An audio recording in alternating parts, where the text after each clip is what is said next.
मुखमुखानदीत्य प्रागवेदान्नशेषान् नरपति परिक्लुप्तं शुल्कमातातु कामगात् सचर अमरवन्द्यं रङ्गनाथस्य साक्षात् ऋजुकुलतिलकन्तं विष्णुचित्तं नमामि விண்ணார்தடமதிர்ச்சோ வில்லுபுத்தோர் என்று ஒரு கால் சொன்னார் கடற்கமலம் சூடினோம் முன்னால் கிடியறுத்தான் என்றுரைத்தோம் கீழ்மை நிற்சேரும் வடியறுத்தோம் நெஞ்சமே வந்து பாண்டியன் கொண்டாட பற்றபிரான் வந்தான் என்று ஈண்டிய சங்கமெடுத்தோத வேண்டிய வேதங்களோடு விரைந்து கிடியறுத்தான் பாதங்கள் யாமுடைய 10 ஏடு நிலத்தில் இடுவதன் முன்னம் பந்தியங்கள் குழாம் புகுந்து கூடும் மனமுடையீர்கள் பரம்பொடி வந்தொல்லை கூடுமினோ நாடு நகரமம் நன்கறிய நமோ நாராயணாயவென்னு பாடும் மனமுடை பத்தருள்ளே வந்து பல்லாண்டு கூறுமினே. பெரியாழ்வார் திருப்பல்லாண்டு என்கிற கிரந்தத்தை 12 பாசுரமாக அனுகிரகித்தார்.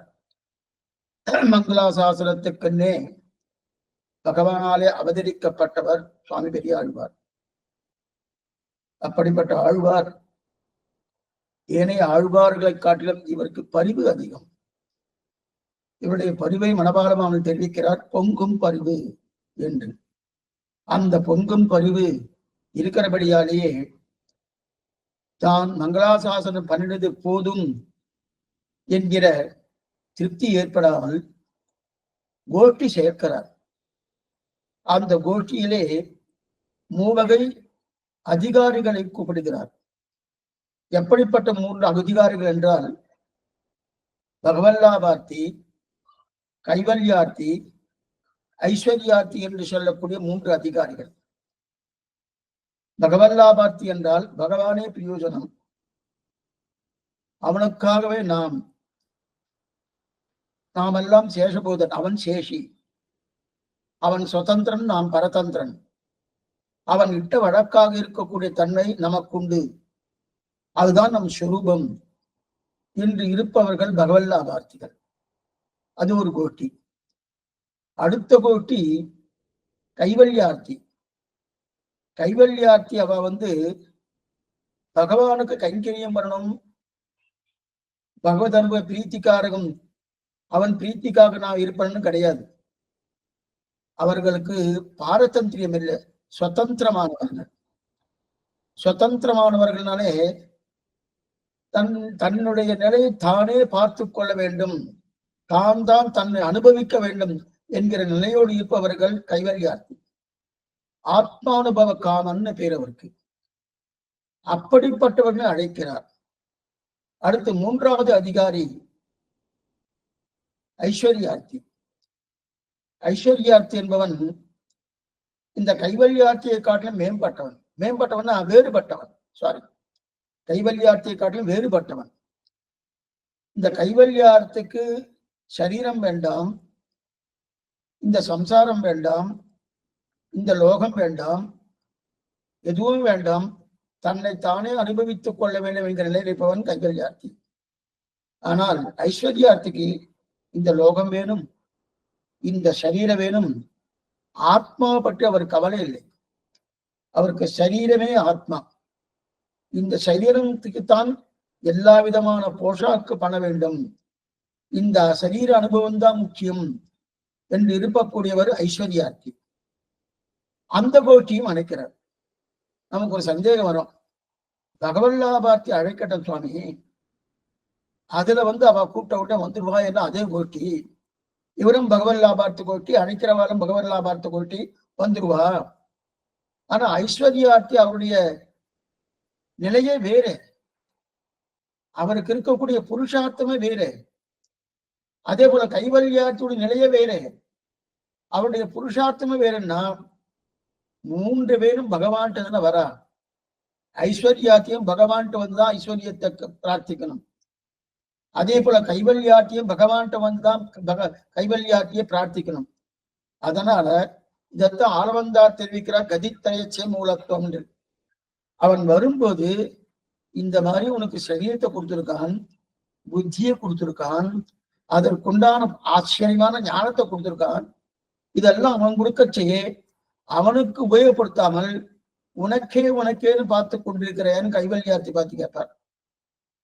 அப்படி இந்த சரீரம் அச்சித்தான இந்த சரீரத்தை போய் அனுபவிக்கணும்னு பாக்குறியே, இந்த சாஸ்வதம் இல்லையே, அல்பமா இருக்கு, அஸ்திரமா இருக்கு அப்படின்னு சொல்லி யார ஐஸ்வர்யார்த்தை திருத்த பார்ப்பார். திருந்தவால நேரம் பகவானுடைய திருவிழா கொண்டு போய் சேர்க்கக்கூடிய தன்மை பெரியாழ்வாருக்கு இந்த எண்ணம் இருக்கிறபடியாலே அதனால 3 அதிகாரிகள் கூப்பிடுறார். அதிலே முதல் அதிகாரி என்று சொல்லக்கூடிய பகவல்லாபாத்தி என்கிற அதிகாரியை 3ஆம் பாட்டான வாழாட்பட்டு நின்றீர் உள்ளீரே வந்து வண்ணம் மணமன்கொன் என்கிற பாட்டிலே அழைத்தார். அடுத்து 4ஆம் பாட்டாக இருக்கக்கூடிய இந்த கைவல்யார்த்தியை 7 நிலத்தில் இடுவதம் வண்ணம் வந்தியங்கள் குழாம்பு இந்த பாசுரத்தில் அழைக்கிறார். அதிலே நேற்றைய காலக்ஷேபத்திலே அவதாரிகை என்னன்னு பார்த்தோம். ஆனால் இதற்கு முன்னாடி கைவல்யார்த்தி என்பவன் யாருன்னு நல்லா விபுலமா பார்த்திருக்கோம். கைவல்யார்த்தி என்பவன் யார், அவன் எதுவரையில் செல்கிறான், என்ன செய்கிறான், எப்படி கைவல்ய மோட்சத்தை அடைகிறான்றதெல்லாம் பார்த்துப்போம். இப்ப கைவல்யார்த்தி என்ன பண்றான்னா, இங்கிருந்து கிளம்பி நேர ஒரு மார்க்கம், அவனுக்கு இந்த மார்க்கம்னு சாஸ்திரம் சொல்லலை, ஏதோ ஒரு மார்க்கத்துல அர்ச்சராதி மார்க்கம் அவனுடைய கிடையாது. அர்ச்சராதி மார்க்கம் ஒரே மார்க்கம் பகவல்லாபார்த்திக்கு தானே தவிர வேற யாருக்கும் கிடையாது. பிரம்மாவே எந்த மார்க்கத்துல போவார்னு தெரியாது. அவர் தான் 12வது லோகத்துல இருக்காரு. அவர் மோட்சத்துக்கு போகணும்னாலும் அவர் இதெல்லாம் தாண்டி தானே போயிட்டார் அவரு. ஆனா அங்கிருந்து இன்னும் பக்கத்துல இருக்கிற அர்த்தம் இல்லை. ஓ பிரம்மலோகத்து பக்கத்துல சீவைகள் இருக்கு போட்டிருக்கு, உடனே போயிடுவார் போட்டிருக்கு, அப்படி உடனே போயிடுவாரு. ஆனா அது பக்கத்துல இல்லை. நாமும் உடனே போயிடுவோம், நம்மளும் பக்கத்துல இல்லை. எதுக்கு சொல்ல வந்தேன்னா, அப்படி இருக்க செய்தே அவர் எந்த வழியில போறான்னு சொல்லலை. ஆனால் அவரும் விரஜானதியில போய் தீர்த்தமாடி அங்கு இந்த சூஷ்மமான சரீரத்தை திறந்து மேற்கொண்டு அந்த சரீரத்தை திறக்கிறாரணும். அந்த சரீரம் எங்க போகுது, எங்க போறது, அந்த சரீரம் எங்க போறதுன்னா, இப்ப இதுக்கு முன்னாடி நேற்று நம்ம கடைசியா ஒண்ணு பார்த்தோம், அதுல இருந்தே வர சொர்க்கத்துக்கு போனாலும் நம்ம திரும்பி வர வேண்டியதுதான். ஏன்னா சொர்க்கானுபவமும் சாஸ்வதம் கிடையாது, அல்பமானது, அஸ்திரமானது. அதை திரும்பி வந்த உடனே இவன் உடனே யோசனை பண்றான், நான் இந்த மாதிரி ஒரு சரீரத்துக்கு உண்டான ஐஸ்வர்யத்தை கேட்டிருந்தனே, ஆனா எதுவுமே சாஸ்வதம் இல்லையே, சாஸ்வதமா இருக்கான்னு பார்க்கறது. அப்ப இந்த மாதிரி ஒரு என்னைக்குமே நாம ஒரு ரொம்ப சொகுசா வாழ்ந்துட்டு சிரமமான இடத்துக்கு போறோம்னா சிரமமா இருக்கும். அதே சிரமம் இல்லாம ஏதோ ஒரு வாழ்க்கை வாழ்ந்துட்டு இருக்கும் அப்படின்னா ஒண்ணும் ரொம்ப தும்பே இருக்காது. இந்த சொர்க்கத்துக்கு போய் பூமிக்கு வந்துட்டா வச்சுக்கேன், இவனால திருப்தியா இருக்க முடியுமான்னா இருக்கவே முடியாது. அங்க இந்த மாதிரி இருந்தது, அந்த மாதிரி இருந்தது, அந்த மாதிரி இருந்தது அப்படின்னுவான். ஆனா இந்த பூமியில அந்த நரகானுபவத்தை போல இருக்கக்கூடிய சிரமங்கள்லாம் இங்க உண்டானா கிடையாது இல்லையே. சில பேர் சொல்றாளே நரகானுபவத்தை அனுபவிச்சுட்டு இருக்கேன் இந்த பூமியிலேன்றா, அது அவருடைய கர்மாதீனம், அவருடைய எண்ணத்தால். நரகத்துல இருக்கக்கூடிய நிலைய வேறு. அதனால நாம இந்த லோகத்துல இருக்கணும்னு நினைக்கிறானோ, ஆனாலும் சொர்க்கத்துக்கு போய் திரும்பி வந்தா கூட ஆபத்து தான் தெரியுது. ஏன்னா உயர்ந்த அனுபவத்தை பண்ணிவிட்டு தானே திரும்பி வரணும்னு திரும்பி வந்தா, அதனால இது என்ன ஐஸ்வர்யார்த்தி காலாந்தரத்தில் மீறுவதற்கு உண்டான வாய்ப்பு உண்டு. ஏன்னா இந்த ஜென்மத்துல இருந்தாலும் ஐஸ்வர்யார்த்திக்கு அடுத்த ஜென்மத்தில தெரிஞ்சிடலாம். ஏன்னா அவன் இங்க லோகத்துல இருக்கான்.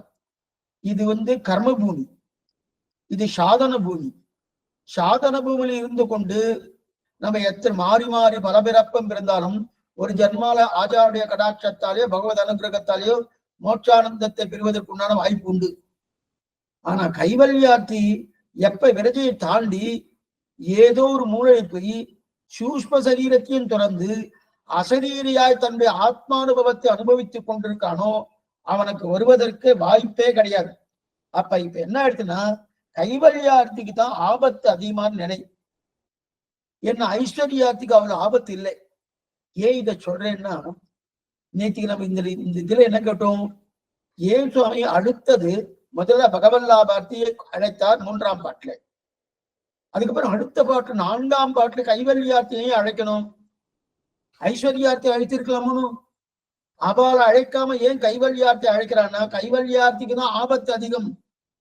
போன ஐஸ்வர்யாத்துக்கு ஐஸ்வர்யம் வரத்துக்குள்ள அந்த ஆபத்துல அவன் சிக்கிட்டான்னு வச்சுக்குவாங்க, திருப்பி மீளுவதற்கு வாய்ப்பே கிடையாது. அதோ கதிதான். அதனாலதான் அந்த ஆபத்துல போகணும். ஏன்னா அந்த மோசமான இடத்துக்கு போறானோ, அந்த மோசமான இடத்துக்கு போகாம நம்ம கொண்டு வரணும். அந்த ஒரு நல்ல எண்ணத்தோடு தான் பெரியாழ்வார் என்ன பண்றார், ஐஸ்வர்யார்த்தி அழைப்பதற்கு முன்னாடி கைவல்யார்த்தி அழைக்கிறார். இப்ப நம்ம ஒரு சந்தேகத்தை கலக்கணும். உம்முடைய நல்ல எண்ணத்தால் அவளை கூப்பிடல சுவாமி, சரி அப்படியே உண்மைதான். ஆனா அவன் வேற எதையோ ஆசைப்பட்டு இருக்கானே. இப்ப நாமே இந்த யாத்திரை எக்ஸாம்பிளே வச்சுக்கிறோம். யாத்திரை போறதுக்காக நம்ம கோஷ்டியெல்லாம் கூப்பிட்டோம், ஸ்ரீ வைஷ்ணவ அவெல்லாம் அவங்களுக்கு வந்துருவான். ஆனா ஏதோ 4வது தெருல இருக்கக்கூடிய ஒருத்தர், அவருக்கும் ஸ்ரீ வைஷ்ணவனுக்கும் சம்பந்தமே இல்லை. அவளை கூப்பிட்டு அவ வருவாள, வருவா மட்டும் இல்ல, அவளுக்கு இதுல ஒரு ருச்சி இருக்குமா, ருச்சியே இருக்கு. அப்படி அதே போல இந்த இடத்துல கைவல்யார்த்திக்கு இந்த பகவத் அனுபவ பிரீத்திகார்த்த கைங்கரியம் பண்ணணும்ன்ற எண்ணமே இல்லையே. அவன் மங்களாசாசம் பண்ண வருவானா, பகவத் பிராப்தி பகவானுடைய பகவல்லாபார்த்தி வருவான். ஆனா பகவல்லாபார்த்தி அனன்ய பிரயோஜன பரன், பகவானே எல்லாம் என்று இருக்கக்கூடியவன்.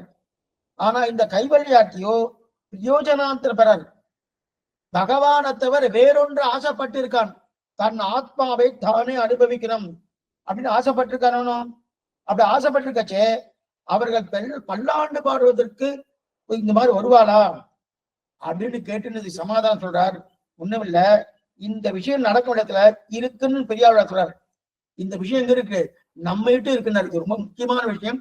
இப்ப வியாக்கியானத்தை வாசிக்கிறேன். நேற்றுக்கு அவதாரம் முடித்து வியாக்கியானத்தை வாசிக்கிறேன்.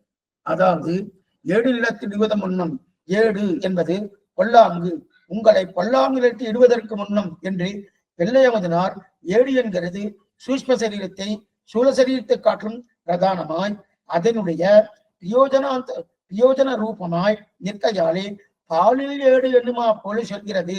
நிலத்தில் இடுவதன் முன்னம் காரணமான மூலப்பிரகிதியை இழைப்பதற்கு முன்னே இது நிர்வகித்து போரும்படி 7 என்று உடம்புக்கும் பேராய் ஸ்தூல சூர்ப ரூபயா சரீரம் காரணமான மூலப்பிரகிதியை இழைப்பதற்கு முன் என்னவுமாம்.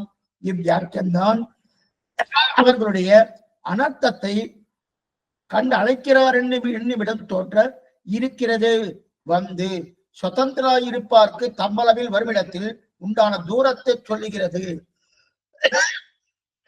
7 நிலத்தில் இருவதன் முன்னம் வந்து இதுவரைக்கும் பார்ப்போம். இப்ப இந்த இடத்துல அவன் தான் வேறு விதியில இருக்கான சுவாமி, அவன் பகவானுக்கு மங்களாசாசனம் பண்ண வருவானா அப்படின்னு நாம எல்லாம் சேர்ந்து பெரியாழ்வார்ட்ட கேட்டோம்.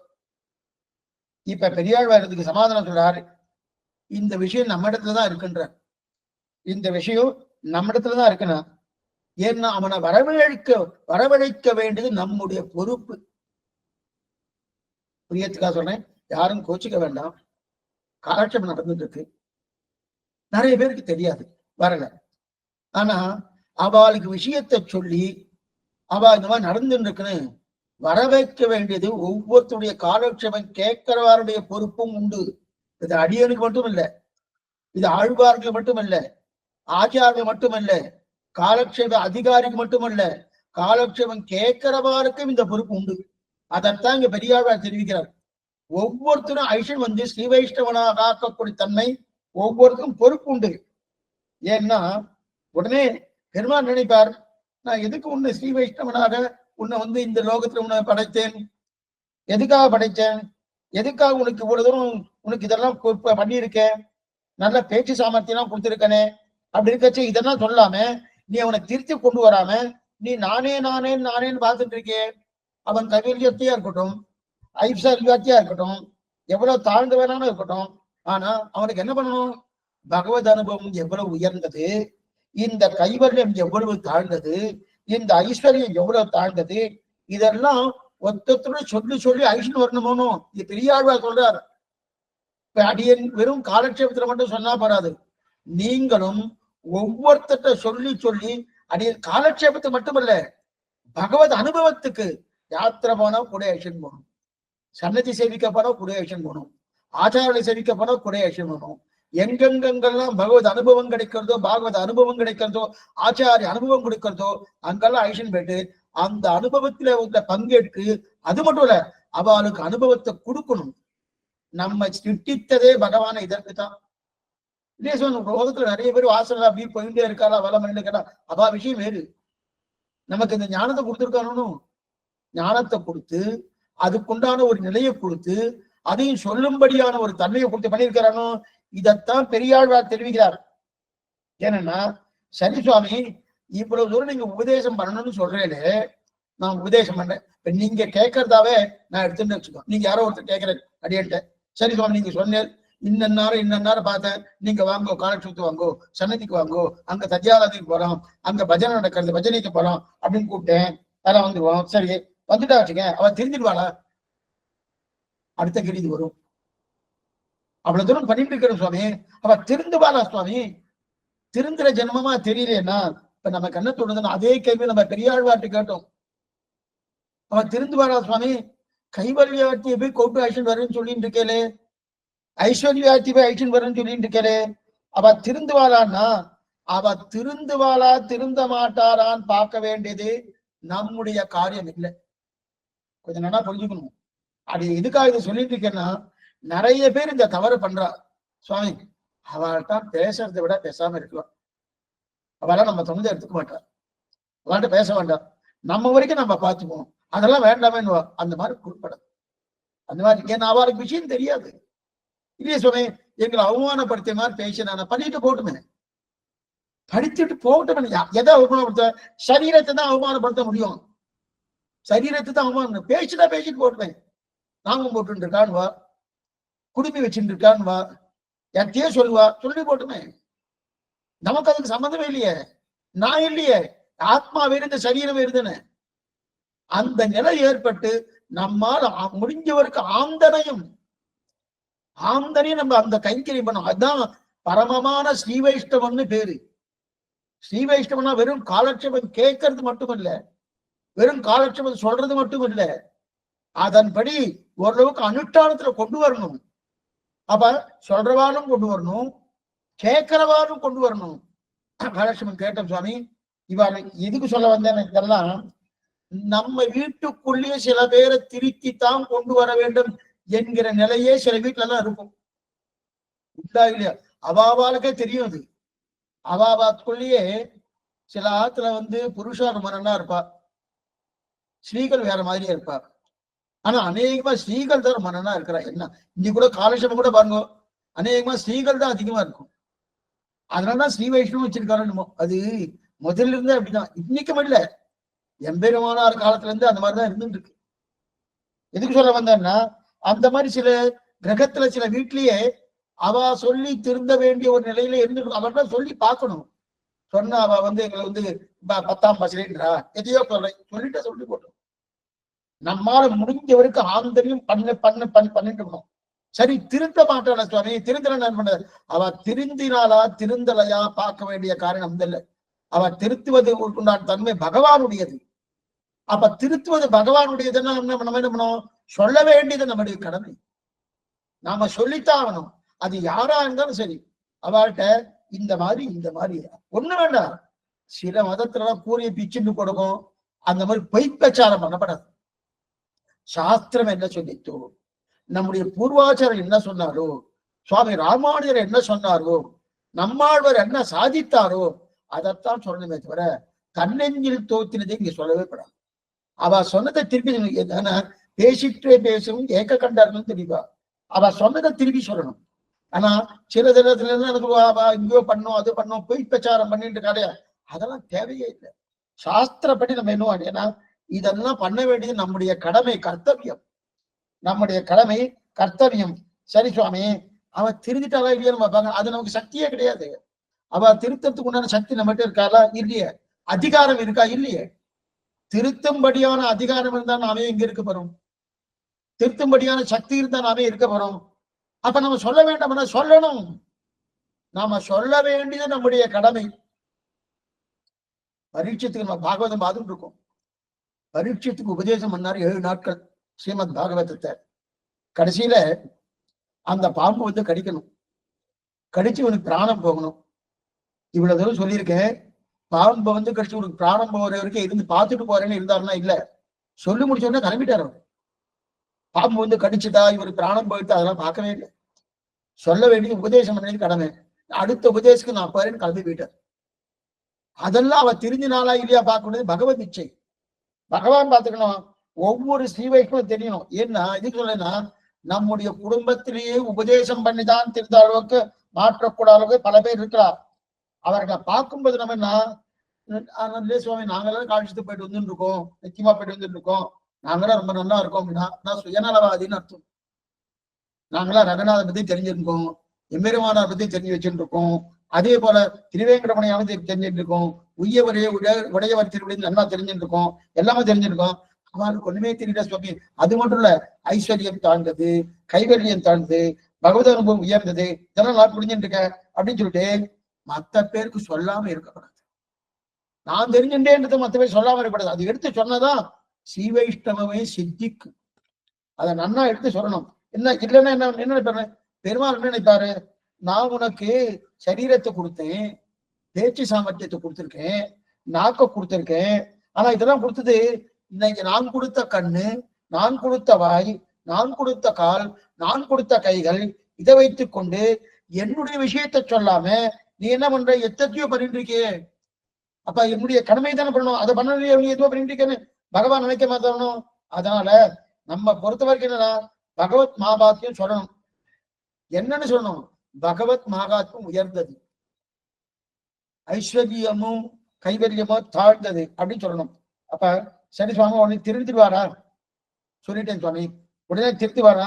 திருந்துகிறாளா இல்லையான்னு பாருங்க. என்ன பாருங்க, அவ திருந்துறாளா இல்லையான்னு பாருங்க. ஏன்னா நம்ம சொல்ல வேண்டியது செய்ய வேண்டியது நம்முடைய கடமை. நான் சொன்னபடி செய்துட்டேன், திருத்தறது யாரு? பகவானுடைய பொறுப்பு.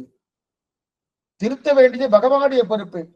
ஆகதான் அந்த நம்பிக்கையோடு நம்ம இருக்கணும். நான் அதுக்காக நம்ம சொல்லாம இருக்கவே கூடாது, எப்பவே சொல்லிட்டே இருக்கணும். எங்க சுவாமி சொல்லுவார், காலட்சேபத்துக்கு 10 பேர் வந்தாலும் சரி, காலட்சேபத்துக்கு 2 பேர் வந்தாலும் சரி, காலட்சேபத்துக்கு 100 பேர் வந்தாலும் சரி, காலட்சேபத்துக்கு 1000 பேர் வந்தாலும் சரி, சொல்லுன்னு சுவாமி. அது என்ன சுவாமி, 10 பேர் வந்தா கொஞ்சம் சுமாரா சொல்லலாம், 100 பேர் வந்தா கொஞ்சம் நன்னா சொல்லலாம், ஒருத்தர் வந்தா ஏதோ சொல்லலாம் அப்படின்னு. அப்படி கிடையாது. சொல்ல வேண்டிய விஷயம் சொல்லு. பகவான் கேட்கிறார், யாரோ ஒருத்தர் கேட்பார். அந்த கேட்கிற எதுக்கு சொல்ல வந்தா? சொல்ல வேண்டியது நம்முடைய கடமை. அப்பனா அவர் நமக்கு புத்தி கொடுத்துருக்காரனோ, இந்த ஞானத்தை கொடுத்துருக்காரனோ அப்படின்னு தெரிவிக்கிறான் இல்லையா? அப்ப அது தவிர அப்ப அந்த நம்பிக்கை இருக்கணும். அந்த நம்பிக்கை இல்லாம பக்தியே வராது. நாம சொன்னோம், பகவத் அனுகிரகத்தால் அவன் திருந்துவான் என்கிற நம்பிக்கை நமக்கு பரிபூர்ணமா இருக்கணும். நம்ம சொன்னபடியால திருந்த மாட்டான், ஆனா அதுக்கு சொல்லாம இருக்கக்கூடாது. சொல்றதுக்காக தான் நம்ம பகவான் நம்ம சிருஷ்டித்தான். நம்ம சொல்றோம், சொன்னபடியால அவன் நிச்சயம் பண்ணுவான் அப்படின்னு. ரெண்டாவது, நம்ம சொல்றது பொய் சொல்லலையே. நிச்சயமா கைவல்யத்தோட பகவத் அனுபவம் உயர்ந்தது தானே, ஐஸ்வர்யத்தோட பகவத் அனுபவம் உயர்ந்தது தானே, அது சந்தேகமே இல்லையே. இப்ப பொய்யா சொல்லிட்டு இருக்கோம்.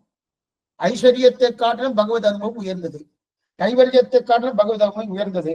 அப்படி இருக்கச்சு அதை நம்ம நம்புறோமோ, ஆணித்தரமான நம்பிக்கை இருக்கணும். அந்த ஆணித்தரமான நம்பிக்கை இருந்ததுன்னா, நமக்கு நம்பிக்கை இருந்தா நிச்சயமா அவன் விட்டுட்டு என்ன பண்ணுவானா, ஓ இப்படிப்பட்ட தாழ்ந்த கோட்டில இருந்தனே வேண்டாம் அப்படியே உதவிட்டு வந்துடுவான். நிஜத்துல எது உயர்ந்தது? பகவதவன் தானே உயர்ந்தது.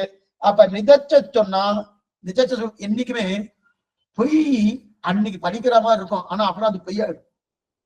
நிஜத்தை அன்னைக்கு நடக்கலனால என்னைக்காவது நான் நடந்துடும், ஆனா அது சாஸ்வதமா இருக்கும். பொய் சாஸ்வதமா இருக்காது. என்னைக்கா இருந்தாலும் பொய் இல்லாம என்னைக்கா வந்துடும். ஆனா நிஜத்தை நம்ம சொல்றோமோ, அன்னைக்கு வலிக்கல சுவாமி, மறுநாள் அது என்னைக்கோ ஒரு நாள் நிச்சயமா பிரச்சனை. ஆக இப்ப இவர் கூப்பிடுவது என்ன? உண்மையா இப்படி பாருங்க, ஐஸ்வர்யார்த்திய கூப்பிடுறாரு, இந்த பாட்டுல கைவல்யார்த்திய கூப்பிடுறாரு. இந்த பாட்டுல கைவல்யார்த்திய கூப்பிடுறாருனோ, அந்த கைவல்யார்த்தி வந்து சாமானியப்பட்டவன் கிடையாது, அவன் முட்டாளான கிடையாது. நல்லா பாத்துக்கோ, அவன் முட்டாள் கிடையாது, சாமானியப்பட்டவன் கிடையாது, முட்டாள் கிடையாது. ஏன்னா இவன் வந்து கைவல்யார்த்தி எப்படி பண்ணா, சரீரத்தை துறக்கணும்ங்கிற ஆசை வந்து இருக்கு அவனுக்கு.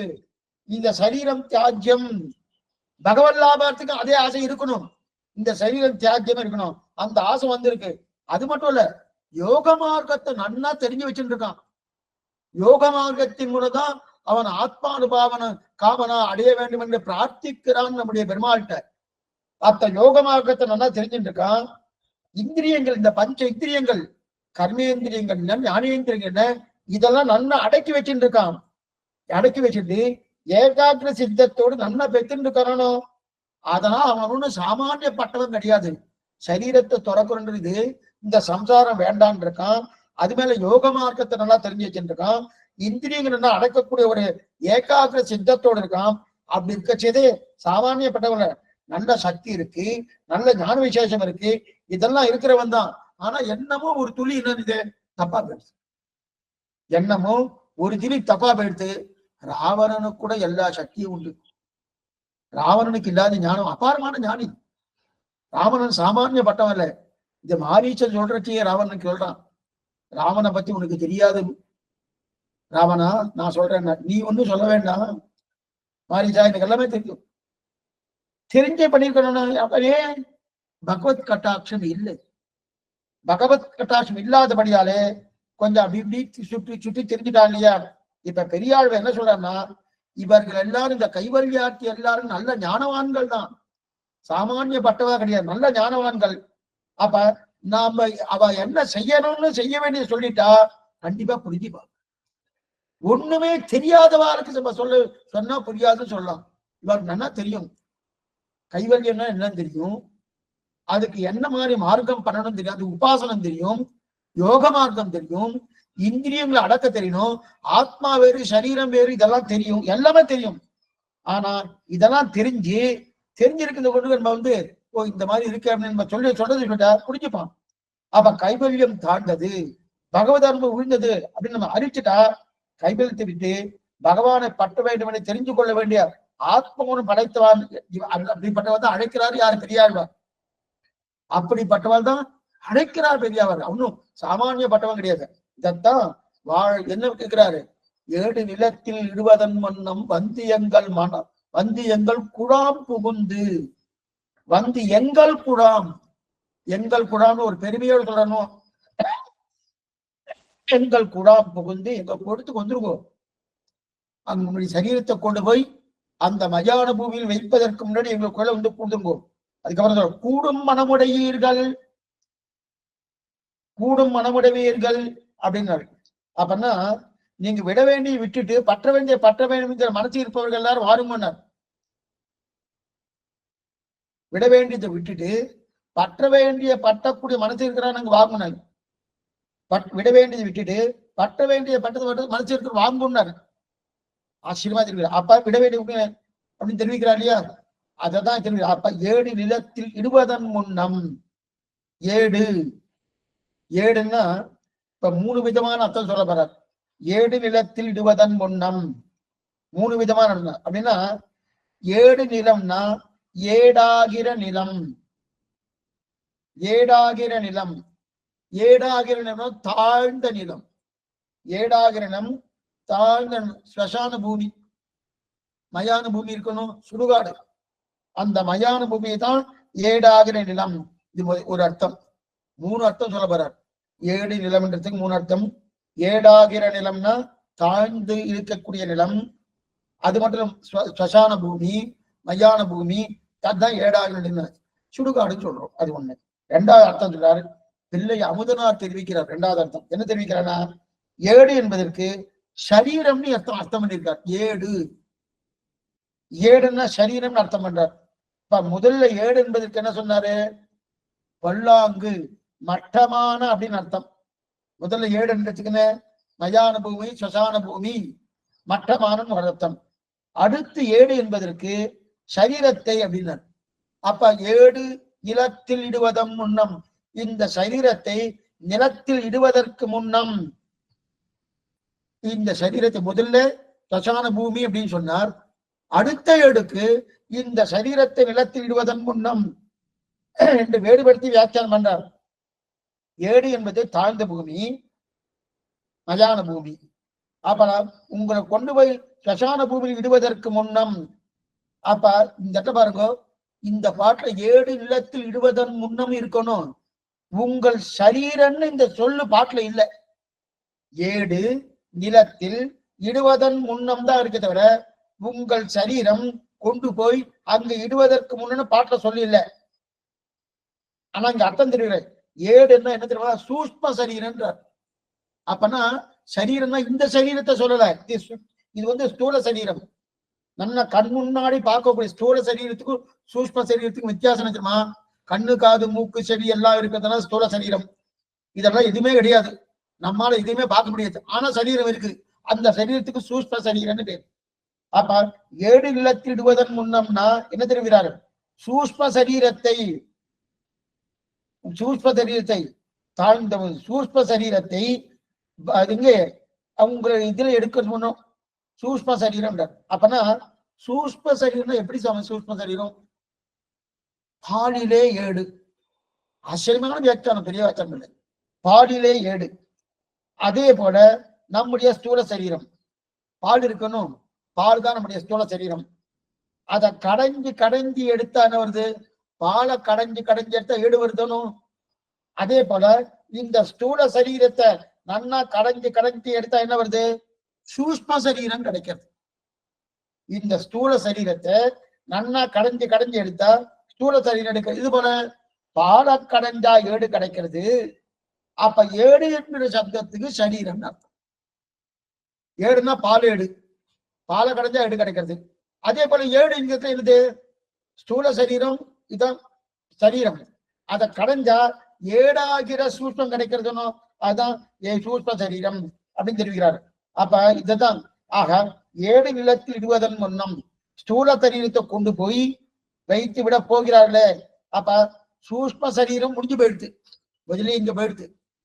சூஷ்ம சரீரம் ஸ்தூல சரீரம் போயிடுது. அப்ப சூஷ்ம சரீரம் இருக்கிற வரைதான் நம்ம தப்பிக்கலாம். ஸ்தூல சரீரம் இங்க போயிடுத்தோம், ஸ்தூல சரீரம் தான் இங்கேயே விட்டாச்சு. இங்க பிராணம் போயிடுச்சுன்னா உடனே கொண்டு போறா 4 பேர் வந்து. அப்ப அது ஸ்தூலம். சூஷ்ம சரீரம் போறதோனும் அந்த சூஷ்ம சரீரம் போயிடுச்சுன்னா பிரயோஜனம் இல்லை, அவ்வளவுதான், அதோ கதி. அது போகணும்னா தப்பிக்கலாம். அப்படின்னா சூஷ்ம சரீரம் போயிடுச்சதுன்னா பிறகு தப்பிப்பதற்கு வாய்ப்பே கிடையாது.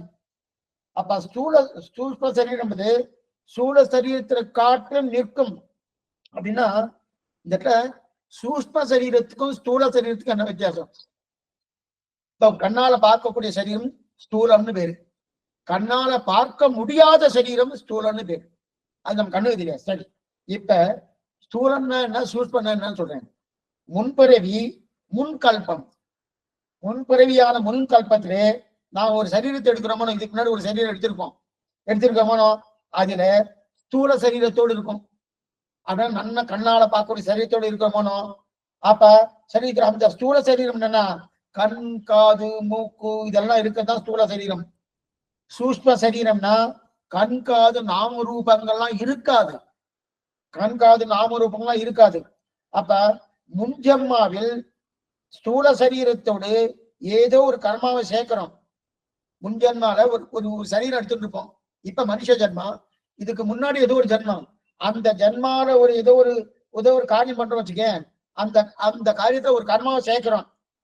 அதுதான் அடுத்த ஜென்மாவை சூஷ்ம சரீரத்துக்கு அது காரணமாகுது. அப்ப முன்ஜென்மாலே பண்ணப்பட்ட ஸ்தூல சரீரத்தில் பண்ணப்பட்ட கர்மா அடுத்த கல்பத்தில் இருக்கும் ஸ்தூல சரீரம் அதற்கு தகுந்த கல்பத்தின் சூஷ்ம சரீரத்துக்கு அது காரணமாகுது. அப்பனா நமக்கு சூஷ்ம சரீரம்னா முன்ஜன்மாவின் கர்மா தான் சூஷ்ம சரீரம் கிடைக்கிறது. இப்ப பால சூஷ்மமா கடைஞ்சா ஏடு கிடைக்கிறதுனோ, அதே போல சூலத்தை சூஷ்மமா கடைஞ்சா என்ன கிடைச்சது? சூஷ்ம சரீரம் கிடைக்கிறது. அதான் முன்னாடியே சொன்னேன், பாலை நன்னா கடைஞ்சு வச்சுக்க, கடைஞ்சா ஏடு கிடைக்கிறதுனோ. அதே போல ஸ்தூலமா இருக்கக்கூடிய சரீரம் இதை கடைஞ்சா சூஷ்ம சரீரம் கிடைக்கிறது. அதனால்தான் ஏடு நிலம்னர். அப்ப ஏடு நிலம்னர். உடனே ஒரு கேள்வி வந்துச்சு, ஏடுன்னு சொன்னா சரீரமா சுவாமி? ஏடுன்னு சொன்னா சரீரமா என்று கேள்வி வருமானா, அதுக்குதான் திருட்டாங்க பாலிலே ஏடு. ஏடுன்னு சொன்னா சரீரம்னு அதுக்கு அர்த்தம் வருவானா? அதுக்குதான் என்ன சொல்றாரு, பாலிலே ஏடு அப்படின்னா ஸ்தூலத்திலே சூஷ்மம், இது ஸ்தூலம், இந்த சூலத்திலே சூஷ்மம். அப்ப தெரிகிறாரையே, இது ஒரு அர்த்தம். இப்ப அடுத்த அர்த்தம் தெரிகிறார், ஏடு நிலத்தில் இடுவதன் முன்னம். இந்த சூழ சரீரத்தை பூமியில் சிதை மூற்றாலனும் இந்த சரீரம் இங்க கீழ் விழுந்துருதணும். இது ஸ்தூலம். இந்த சரீரம் இங்க கீழ் விழுந்துருதணும். இதை கொண்டு போய் மயான பூமியில சித மூற்றாலனும் அது முடிஞ்சு போயிடுமோனோ.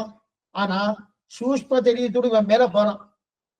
ஸ்தூல சரீரம் இங்க போயிடுறது, சூஷ்ம சரீரத்தோடு மேல பிரயாணம் பண்றான்.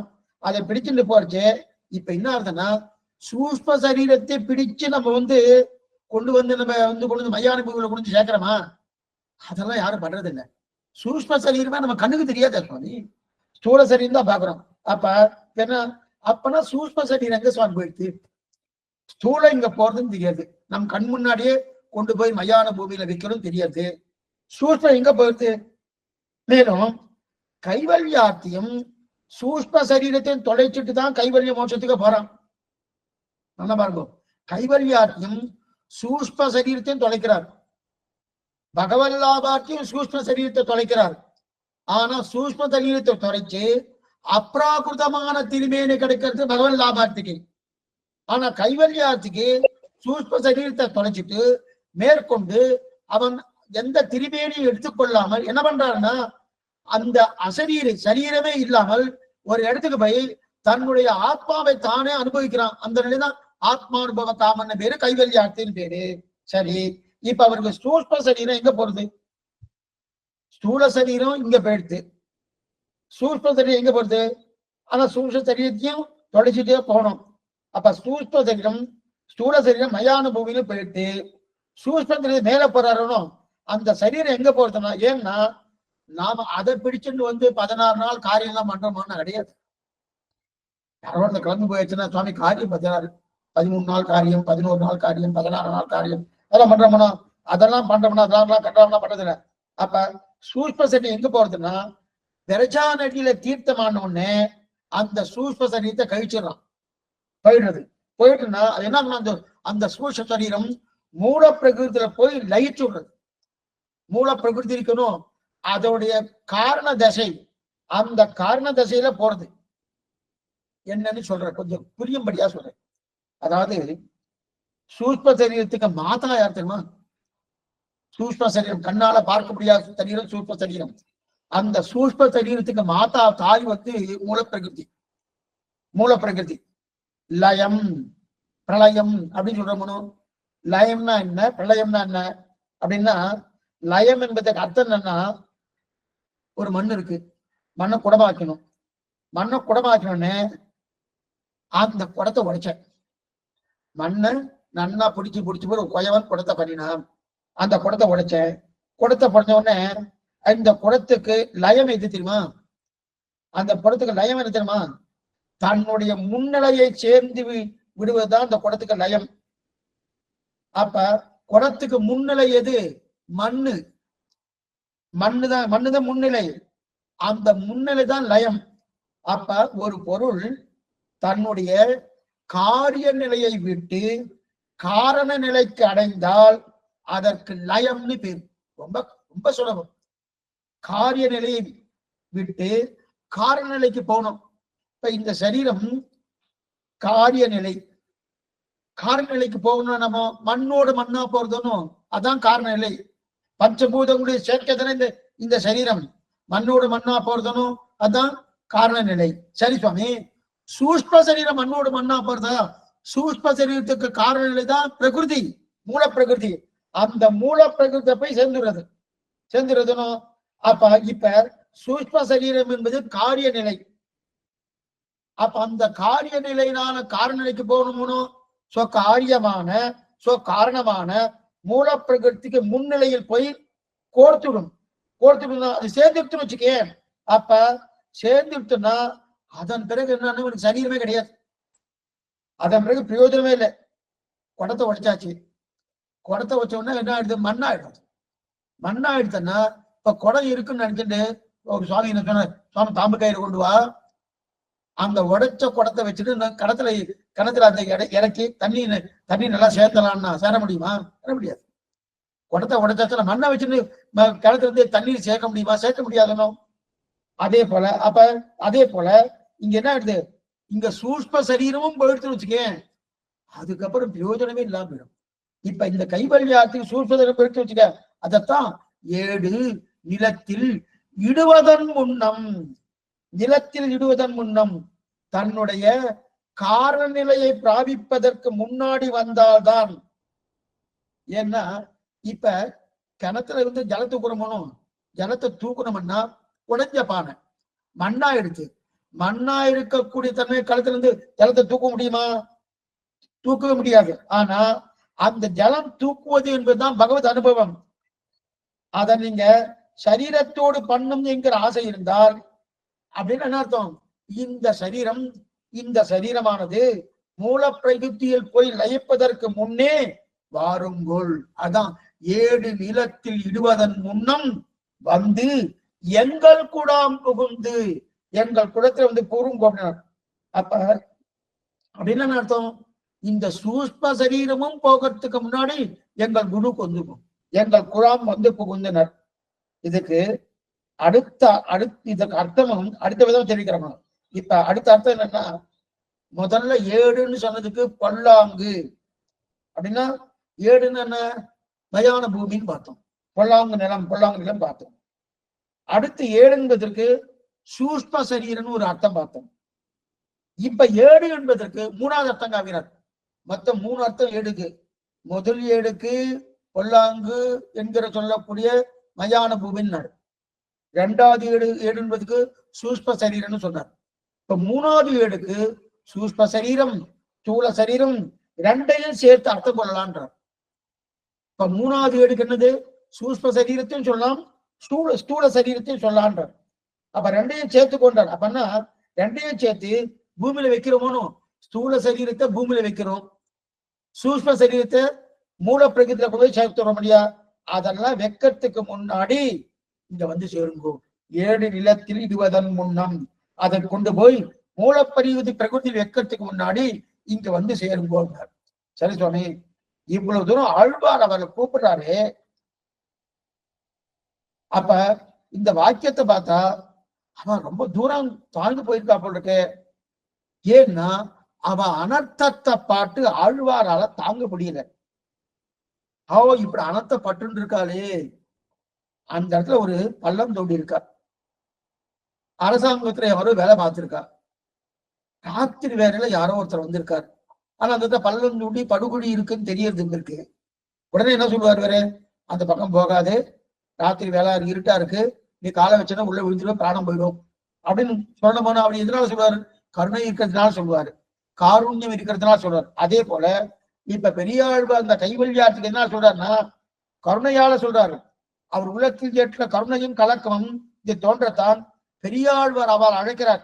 ஏன்னா சில பேருக்கு சில வழக்கு என்னன்னா, நன்னா விழட்டமே, பள்ளத்துல நன்னா விழட்டமே அப்படின்னு சில பேர் விட்டுறானோ. ஆனா பெரியாழ்வாருக்கு அப்படி இல்லை, எல்லாரும் நன்னா இருக்கமே, கடல் சூழ்ந்த மண்ணுலகம் வாழ அப்படின்னு தெரிவிக்கிறார் இல்லையா? எல்லாரும் நன்னா இருக்கமே. சில பேருக்கு நன்னா இருந்தாலும் ஆகாது, சில பேருக்கு பொறாமை பொச்சரிப்பால அப்படி பேசுவா இல்லையா? ஆனா ஆழ்வாருக்கு, பெரிய ஆழ்வாருக்கு நன்னா இருக்குன்றதுக்காக தான் நம்ம அவாலையும் தள்ளிவிடப்படாது, அவாலையும் நம்ம கோட்ல சேர்க்கணுன்றதுக்காக ஏடு நிலத்தில் இடுவதன் முன்னம் வந்துன்னார். இப்ப ஏடு என்பதற்கு 3 அர்த்தம் சொன்னாரணும். அதே போல நிலம் என்பதற்கு 2 அர்த்தம் சொன்னாரணும். ஏடு என்பதற்கு முதல்ல பல்லாங்கு மயான பூமி ஸ்மசான பூமின்னு, அடுத்து சூஷ்ம சரீரம்னு சொல்லி. எதுக்காக திரும்ப சொல்லிட்டு இருக்கேன்னா இதுதான் அர்த்தமே பூர்ணமா இருக்கு. ஏடு முதல்ல பொல்லாங்கு மயான பூமின்னார், 2வது சூஷ்ம சரீரம் சொன்னாரு, 3வது சூஷ்ம ஸ்தூல சரீரம்னு சொன்னாரு. 3 சொன்னார் இல்லையா? இப்ப நிலம் என்பதுக்கு முதல்ல பொல்லாங்குன்னு வச்சுட்டு ஏட்டுக்கு பொல்லாங்கு அர்த்தம் வச்சு கொண்டார், நிலத்துக்கு பூமி அதான் ஸ்மசான பூமின்னு தெரியணும். இந்த ஸ்மசான பூமி 2 பொருள் நிலம் என்பதற்கு மூலப்பொருள் அர்த்தம். சூஷ்ம சரீரத்தையும் ஸ்தூல சரீரத்தையும் நிலத்தில் இடுவதற்கு முன்னம், அப்படின்னா ஸ்தூல சரீரத்தை நிலத்தில் இடுவதற்கு முன்னும், சூஷ்ம சரீரத்தை மூல சரீரத்துக்கு மூல பிரகிருதியில் இடுவதற்கு முன்னம் அப்படின்னு சொல்றார். ஆக கிட்டத்தட்ட 3 அர்த்தம் சொன்னார். அப்ப இதுக்கு 3 அர்த்தம், அதற்கு 2 அர்த்தம் சொன்னார். ஏடு நிலத்தில் இடுவதன் முன்னம் அப்ப சூஷ்ம சரீரத்தை மூல பிரகிருதியில் இடுவதற்கு முன்னம், ஸ்தூல சரீரத்தை இந்த பூமியிலே மயான பூமியிலே இடுவதற்கு முன்னம், இது ரெண்டு அர்த்தம். அதுக்கப்புறம் ஏடு நிலத்தில் இடுவதன் முன்னம் வந்து எங்கள் கூடாம் புகுந்து, வந்து வந்து என்றால் சுவாமி அவ எங்க சுவாமி எங்க இருக்கா, அவ வந்து ஒரு 10 மைலுக்கு அப்பால இருக்கா, அந்த பக்கம் இருக்கா அப்படின்னு வச்சுட்டு அங்கிருந்து வந்து, அங்கிருந்து வந்து பக்கத்தில் இருக்காருன்னு சொன்னா அங்கிருந்து வந்துன்னு சொல்ல தேவையில்லை. யாரோ ஒருத்தர் பக்கத்துல இருக்காரு அப்படின்னா அங்கிருந்து வந்துன்னு சொல்ல தேவையில்லை. ரொம்ப தூரத்துல இருக்கா வச்சுக்கே, அப்ப வந்துன்னு சொன்ன போனோம் அப்படி இருக்காச்சு, வந்துன்னு சொல்ல வராது. அப்ப ரொம்ப தூரத்துல இருக்காருன்னா அப்ப நம்ம இடத்துல ரொம்ப தூரத்துல போயிட்டாரு சுவாமி. தூரம்னா எங்க இருக்கும்? பெரியாழ்வார் ஸ்ரீவில்லிபுத்தூர்ல இருக்கார். ஒருவேளை கைவல்யார்த்திலாம் ஒருவேளை ஸ்ரீவில்லிபுத்தூர் இல்லாம சென்னப்பட்டினத்துல இருக்காளா, இல்ல வேற ஏதாவது மும்பைல இருக்காளா, வேற ஏதாவது டில்லியில இருக்காளா, இங்க இருக்கிறன்னா இங்க அந்த தூரத்தை சொல்லல, இடத்தின் தூரத்தை இங்க சொல்ல. ஏடு நிலத்தில் இடுவதன் முன்னம் வந்து இடத்தின் தூரத்தை இங்க சொல்லல. அப்பன்னா என்ன சொல்ல தூரம் ஒண்ணுன்னா இங்க பகவல் லாபார்த்தி எல்லாம் அனன்ய பிரயோஜன பரர், அனன்ய பிரயோஜன பரர் என்கிற கோட்டிக்கும் இந்த கைவல்யார்த்தினம் பிரயோஜனாந்த பரர், பிரயோஜனாந்த பரர் என்கிற கோட்டிக்கும் தூரம் அதிகம். என்ன புரியுதோ? அப்ப பகவல் லாபார்த்தி அனன்ய பிரயோஜன பரர், அந்த அனன்ய பிரயோஜன பரர் என்கிற கோட்டிக்கும் அதே போல கைவல்யார்த்தி பிரயோஜனாந்த பரர் அப்படின்னு அனன்ய பிரயோஜன பரன்னா என்னது? பகவானை தவிர மற்றொன்னு கிடையாது இவாளுக்கு என்று இருப்பவர்கள் பகவன் லாபார்த்தி. கைவல்யார்த்தி பிரயோஜனாந்த பரர்னா தான் தான் தான் தனக்காக எல்லாம் என்கிற நிலையோடு இருப்ப சுதந்திரன், அவெல்லாம் பிரயோஜனாந்த பரர். அப்ப இவாளுக்கு அவளுக்கு ரொம்ப தூரம் தான் இருக்கும். அந்த தூரத்தை தான் இங்க சொல்றாரு. ஏதோ ஸ்ரீவில்லிபுத்தூருக்கும் சென்னப்பட்டினத்துக்கும் இருக்கிற தூரத்தை இங்க சொல்றாருல. ஏன்னா அவெல்லாம் சுதந்திரர்கள். கைவல்யார்த்தி என்ன? ஆத்மானுபவ காமன்னா சுதந்திரர்கள், சுவாதந்திரம் படைத்தவர்கள். நாங்கள் அதே இங்க பகவன் லாபார்த்தின யாரு? பரதந்திரர்கள். அப்படி இருக்கச்சே சுவாதந்திரியத்துக்கும் பாரதந்திரத்துக்கும் ரொம்ப தூரம் அதிகம், தூரம் அதிகம் இல்லையா? இந்த தூரத்தை வண்டி ஏறி தாண்டலாமா சுவாமி? வண்டி ஏறிலாம் தாண்ட முடியாது. ஆனால் சுவாதந்திரிய பாரதந்திரிய தூரத்தை வண்டி ஏறி தாண்ட முடியாது. என்ன பண்ணலாம்? மறுபடியும் மறுபடியும் ஆட்டாரிய கட்டாட்சம் என்ன, அதே போல பகவத் அனுகிரகம் என்ன, அப்படிப்பட்ட வண்டி ஏறி நான் என்னும் வண்டி ஏறி அமர்ந்து உட்கார்ந்து பகவானத்துல போய் சேரணும். அப்பதான் இந்த சுவாதந்திரம் என்கிற நிலை தூரம் வந்து இருக்கட்டும்.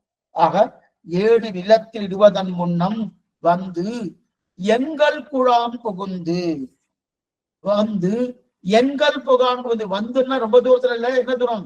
நீங்கள் பிரயோஜனாந்த பரர்கள், நாங்கள் அனன்ய பிரயோஜன பரர்கள், அதனால இங்க தூரம் இருக்கும். அதனால வந்து வாங்கோ வாங்கோன்னு கூப்பிடுறாரு. கூப்பிட்ட உடனே என்ன சொன்னார்? எங்கள் குழாம் புகுந்து எங்கள் கோட்டியிலே சேருங்கன்னார்.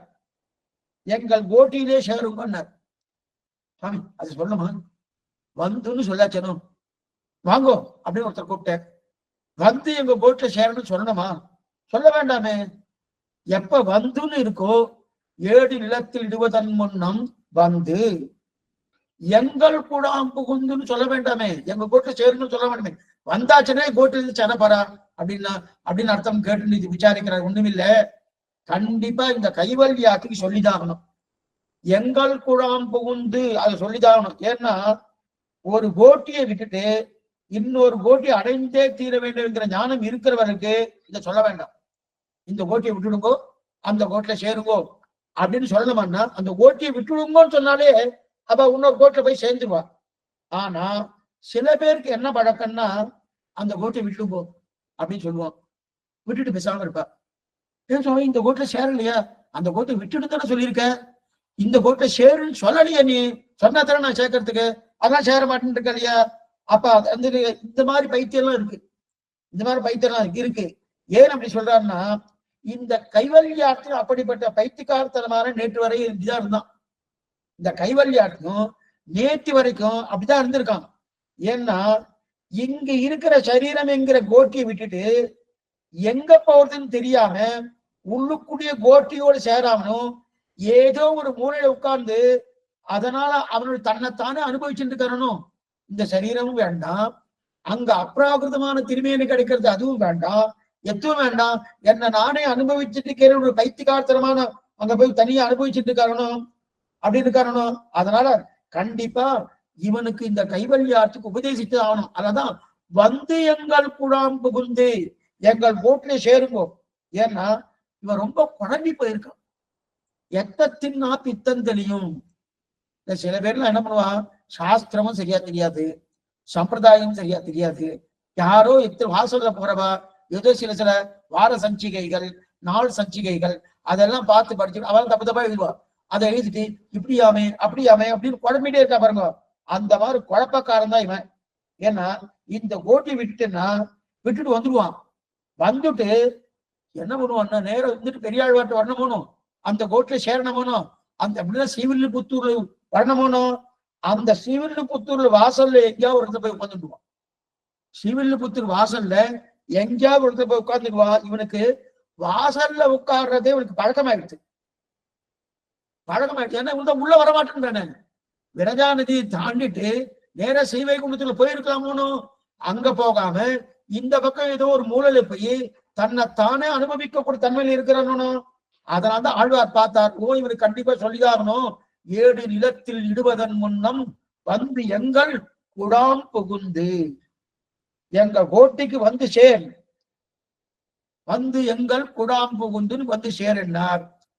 இப்ப ஒரு விசாரம் என்னன்னா, சரி சுவாமி, ஆழ்வார் பெரியாழ்வார் ஒருத்தரை கூப்பிடுறாரா நிறைய பேர் கூப்பிடுறாங்க? இந்த பாட்டை பாருங்க, மறுபடியும் பாடி சொல்றேன். 7 நிலத்தில் இடுவதன் காலட்சேபம் முடிஞ்சதுக்கு அப்புறம் இதை பத்தி நீங்க ஆராய்ச்சி பண்ணணும். இப்ப இந்த சொன்ன விஷயம் எல்லாம் அப்படி ஞாபகத்துல பசுமாடு அசைப்படுறது பாருங்க. நல்லா புள்ள சாப்பிட்டுணும், வைக்கிறோம், நல்லா சாப்பிட்டுணும். சாப்பிட்டு முடிச்சதுக்கு அப்புறம் என்ன பண்ணுன்னா அப்படியே ஒரு மூலையில உட்காந்துட்டு அப்படியே அசை போட்டுட்டே இருக்கும்.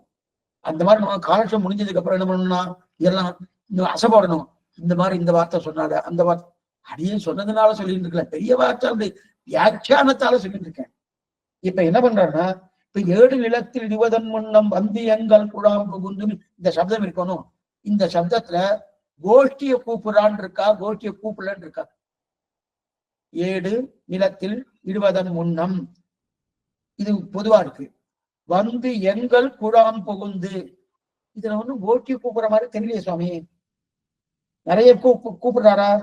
தெரியலையே, இது வரைக்கும் தெரியலையே அப்படின்னா. ஆனா அடுத்த வரி பாருங்க, 7 நிலத்தில் இடுவதன் முன்னம் வந்து எங்கள் குழாம் புகுந்து கூடும் மனமுடையீர்கள். இந்த சப்தம் பாருங்க, கூடும் மனமுடையீர்கள் ஒரு சப்தம் இருக்கணும்.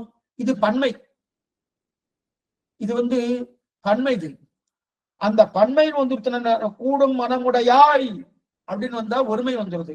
கூடும் மனமுடையீர்கள் வந்துட்டோம். அப்ப கூடும் மனமுடையீர்கள் வந்தாலே அது பன்மை. அப்ப பல பேரு கூப்பிடுறதா தெரியுது. 7 நிலத்தில் இடுவதன் முன்னம் வந்து எங்கள் குழான் புகுந்து வரைக்கும் எத்தனை பேரு கூப்பிடுறான்னு தெரியல.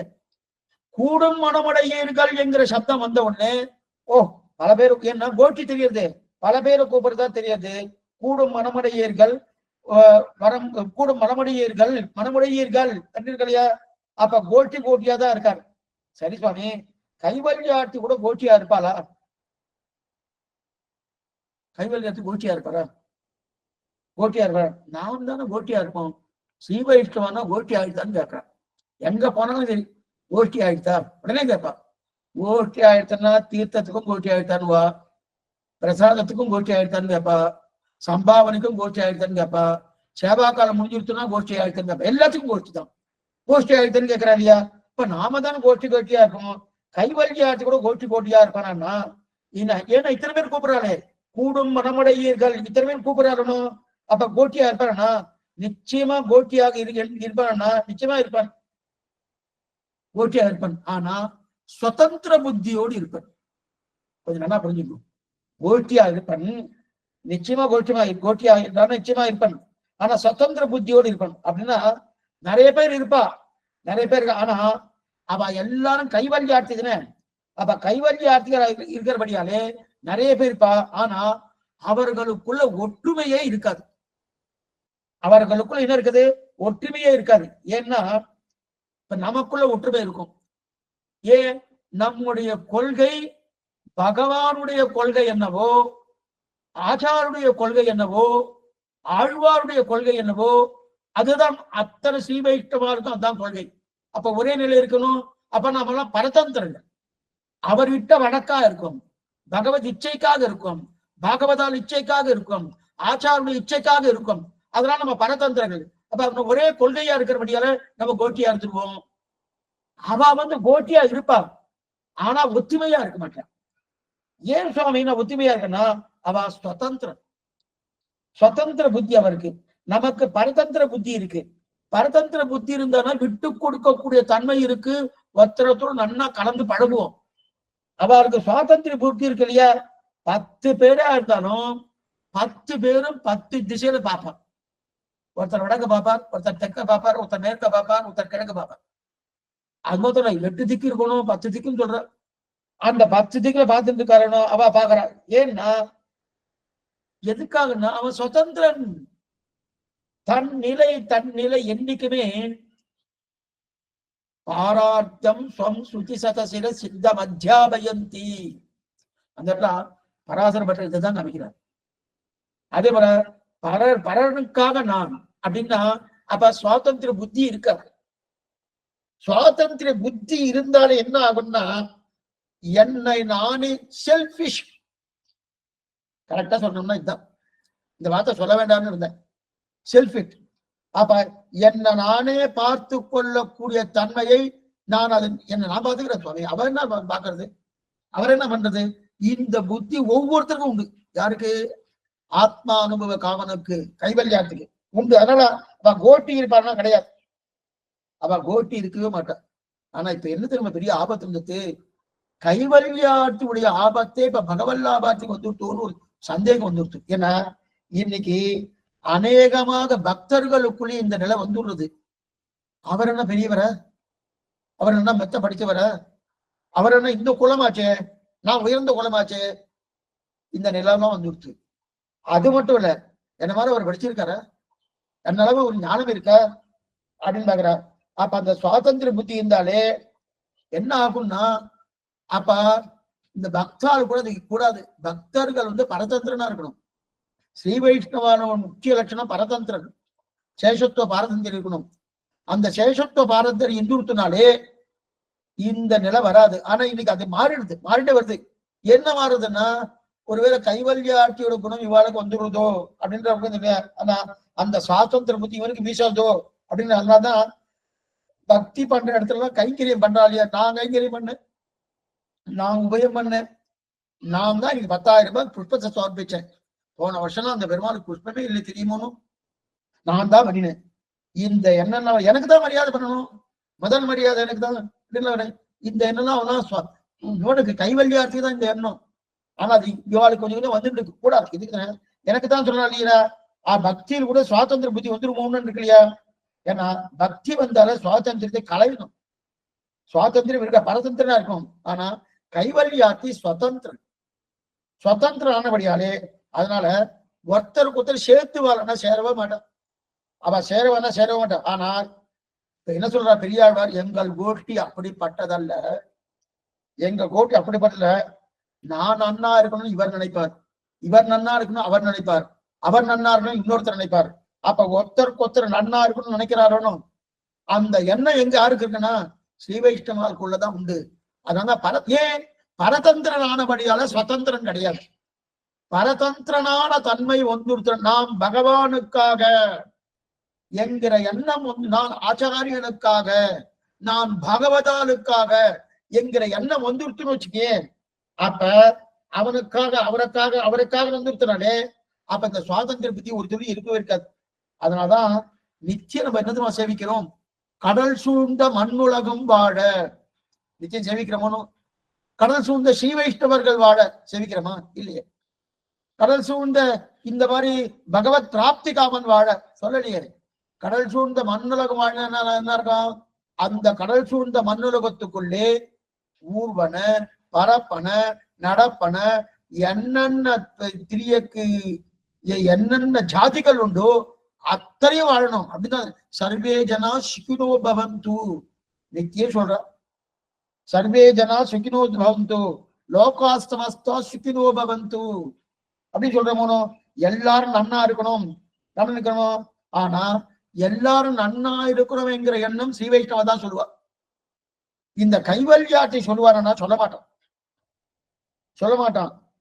நாமளே சொல்றோமோ அடியார்கள் வாழ அரங்க நகர் வாழ சடகோபன் தந்தமன் நூல் வாழ கடல் சூழ்ந்த மண்டலகம் வாழ மணவாள மாமனியே இன்னும் நூற்றாண்டு சொல்லிட்டு இருக்கணும். அப்புறம் கடல் சூழ்ந்த மண்டலகம் வாழ என்ற சப்தத்திலே அடியார்கள் வாழன்னு சொல்றோம். இப்ப அடியார்கள் வாழ அப்படின்னு நம்ம சொல்லுவாருன்னா சொல்ல மாட்டான். என்ன சுவாமி அடியார்கள்னா அது பன்ம வந்துருத்து. அடியார்கள்னா பன்ம வந்துருத்தணும். அப்ப கோஷ்டி சேர்க்கிறானோ அவன் தன்னைதான் பார்ப்பான். அப்ப என்ன சொல்லணும் அடியான் வாழ அதுவும் சொல்ல மாட்டோம். அடியான்னா அப்ப இவனுக்கு ஆண்டான் இருக்குன்னு அர்த்தம். தான் அடியான் ஆண்டான் யார் ஸ்ரீமன் நாராயணன் அப்படி வருதோனும். இவன் தான் ஒத்துக்கலையே. இவர் என்னன்னா பகவானை ஒத்துண்டார். இதுக்கோசரம் கைவல்ய மோட்சம் வேணுன்றதுக்காக ஒத்துட்டு இருக்காரு தவிர அந்த பகவானுக்கு நான் அடிமைங்கிற தன்மை ஒத்துக்கொள்ளணும். அப்பனா இவன் என்ன சொல்லுவான் நான் வாழ. அடியான் வாழ கூட சொல்ல மாட்டான். கைவல்யாட்சி என்ன சொல்லுவான் நான் வாழ. நாங்கள் வாழன்னு சொல்ல மாட்டோம். நான் வாழ சொல்றோம். அடியான் வாழ சொல்ல மாட்டான்.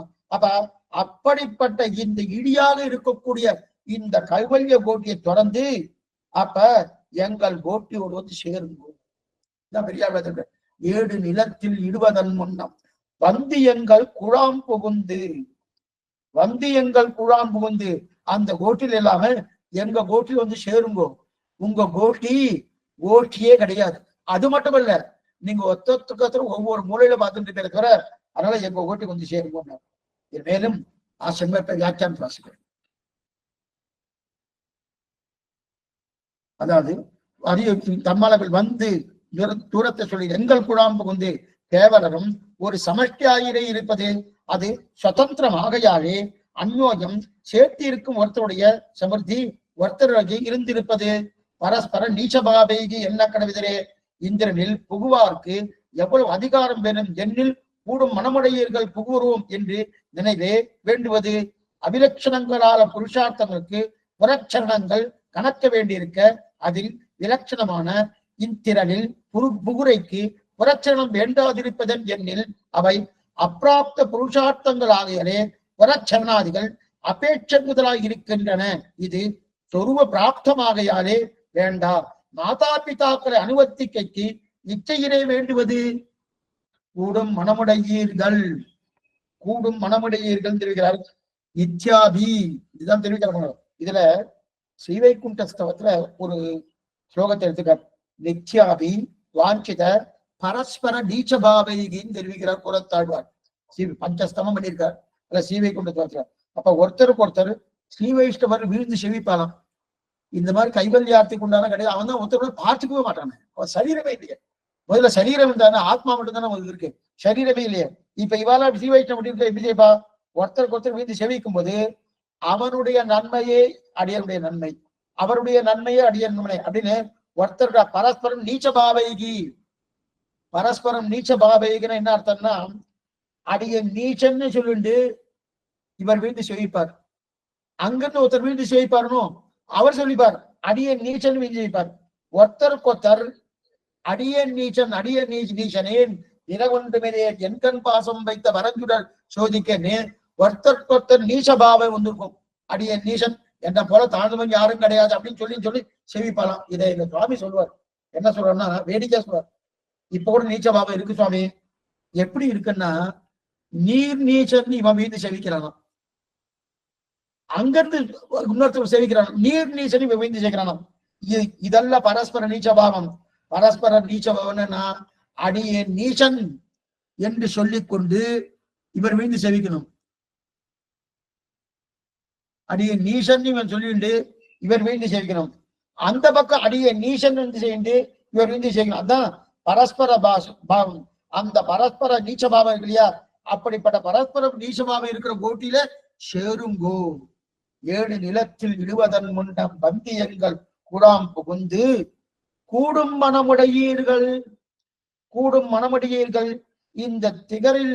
சரி சுவாமி, அப்ப உடனே அவ கேட்கிற, சரி நீங்க சொன்னதெல்லாம் நல்லதான் இருக்கு, எங்க கோட்டி கொஞ்சம் தாழ்ந்து கோட்டியே தான் இருக்கு, ரெண்டாவது நாங்க ஒருத்தருக்கு ஒருத்தர் பேசிக்கிறதும் கிடையாது, பேசிக்கிறதுனா என்ன இருக்கு, எல்லாம் சுதந்திரம் இல்லையா, வாய்ப்பே கிடையாது.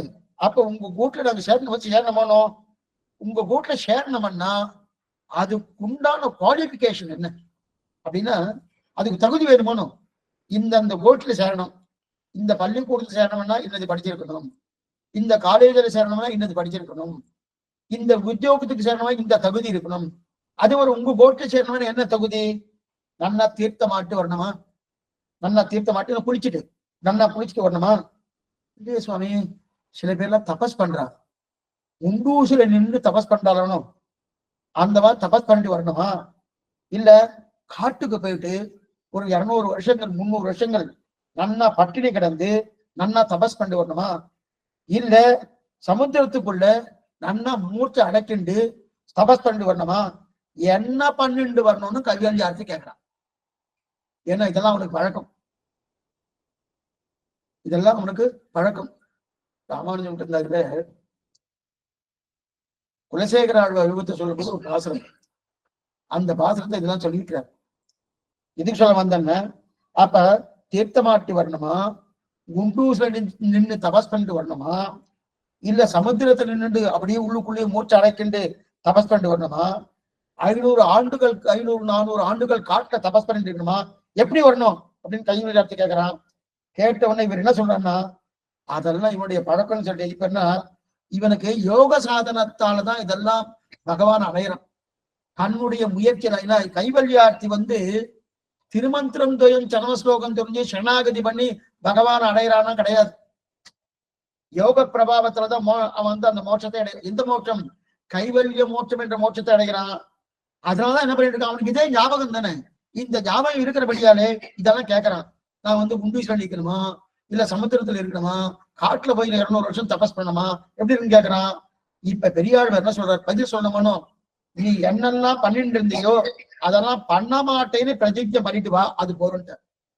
நீ என்னெல்லாம் கதிக்கு பதறி என் காணமும் கல்லும் கடலுமெல்லாம் கொதிக்க தவம் செய்யும் கொள்கையற்றேன். ராமானுஜன் தெரிவிக்கிறார், கதிக்கு பதறி வெண்காணமும் கல்லும் கடலுமெல்லாம் கொதிக்க தவம் செய்யும் கொள்கையற்றேன், கொல்லிகாவலன் தோல் மதிக்கும் கலைக்கவிபாடம் பெரியவர் பாதங்களே துதிக்கும் பரவன் அப்படின்னு தெரிவிக்கிறாரே. அப்படி இருக்கச்சே அந்த மாதிரி தபசெல்லாம் பண்ண வேண்டாம், நீ என்னென்னலாம் பண்ணிட்டு இருந்தியோ அதெல்லாம் பண்ண மாட்டேன்னு என்ன பண்ற, பிரதிஜை பண்ணிட்டு வா, அதுவே போறாரு. அப்ப உங்க ஓட்ட வரத்துக்கு வேற ஜோக்கத்தை தேவையில்லையா, தேவையே இல்லை, ஒண்ணுமே பண்ண மாட்டேன் என்ன. அப்ப என்ன பண்ணும், பெருமாள் திருவடிகளை உபாயம் அப்படின்னு நம்பிட்டு வா, வெறுதும் கிடையாது. அதை நம்புகிறவன் இந்த கோஷ்டிக்கு அதிகாரி. ஆரணக்கு நின் பாதமே சரணாக தந்தொழிந்தால் உனக்கோர் கைமாறு நானுண்டிலேன், எனது ஆவியும் உனதே, தீர்த்தன கற்றவன் மற்றோர் சரணெல்லை என்றி தீர்த்தனுக்கே தீர்த்த மனத்தனாகின்றியா அப்படின்னு இல்லையா. அதுதான் அந்த அந்த தீர்த்தங்கள். அப்ப தீர்த்தனான அந்த பரிசுத்தனாக இருக்க பகவான், அவன் திருவடியை தவிர மத்தொன்னு கிடையாது. எங்கி நம்பி இருக்கிறவன் தான் இந்த கோட்டிக்கு அதிகாரி. அதனால உள்ளே வரும்போது என்ன பண்ணணும்னு கேட்டுட்டு வராத. அப்ப நான் என்ன பண்ண வேண்டாம்னு கேள்வி, என்ன பண்ண வேண்டாம்னு கேள்வி. நான் விட வேண்டியதை விட்டு விட்டு பற்ற வேண்டியதை பற்ற வேண்டும் தான் முக்கியம். விட வேண்டியதை விட்டுட்டு, ஏன்னா உங்க கோட்டிக்கு உள்ள வருகிறோம், எங்கள் கோட்டி விட்டுட்டோம், அந்த நினைவு ஒண்ணுமே போருமா, அதுவே போரும்.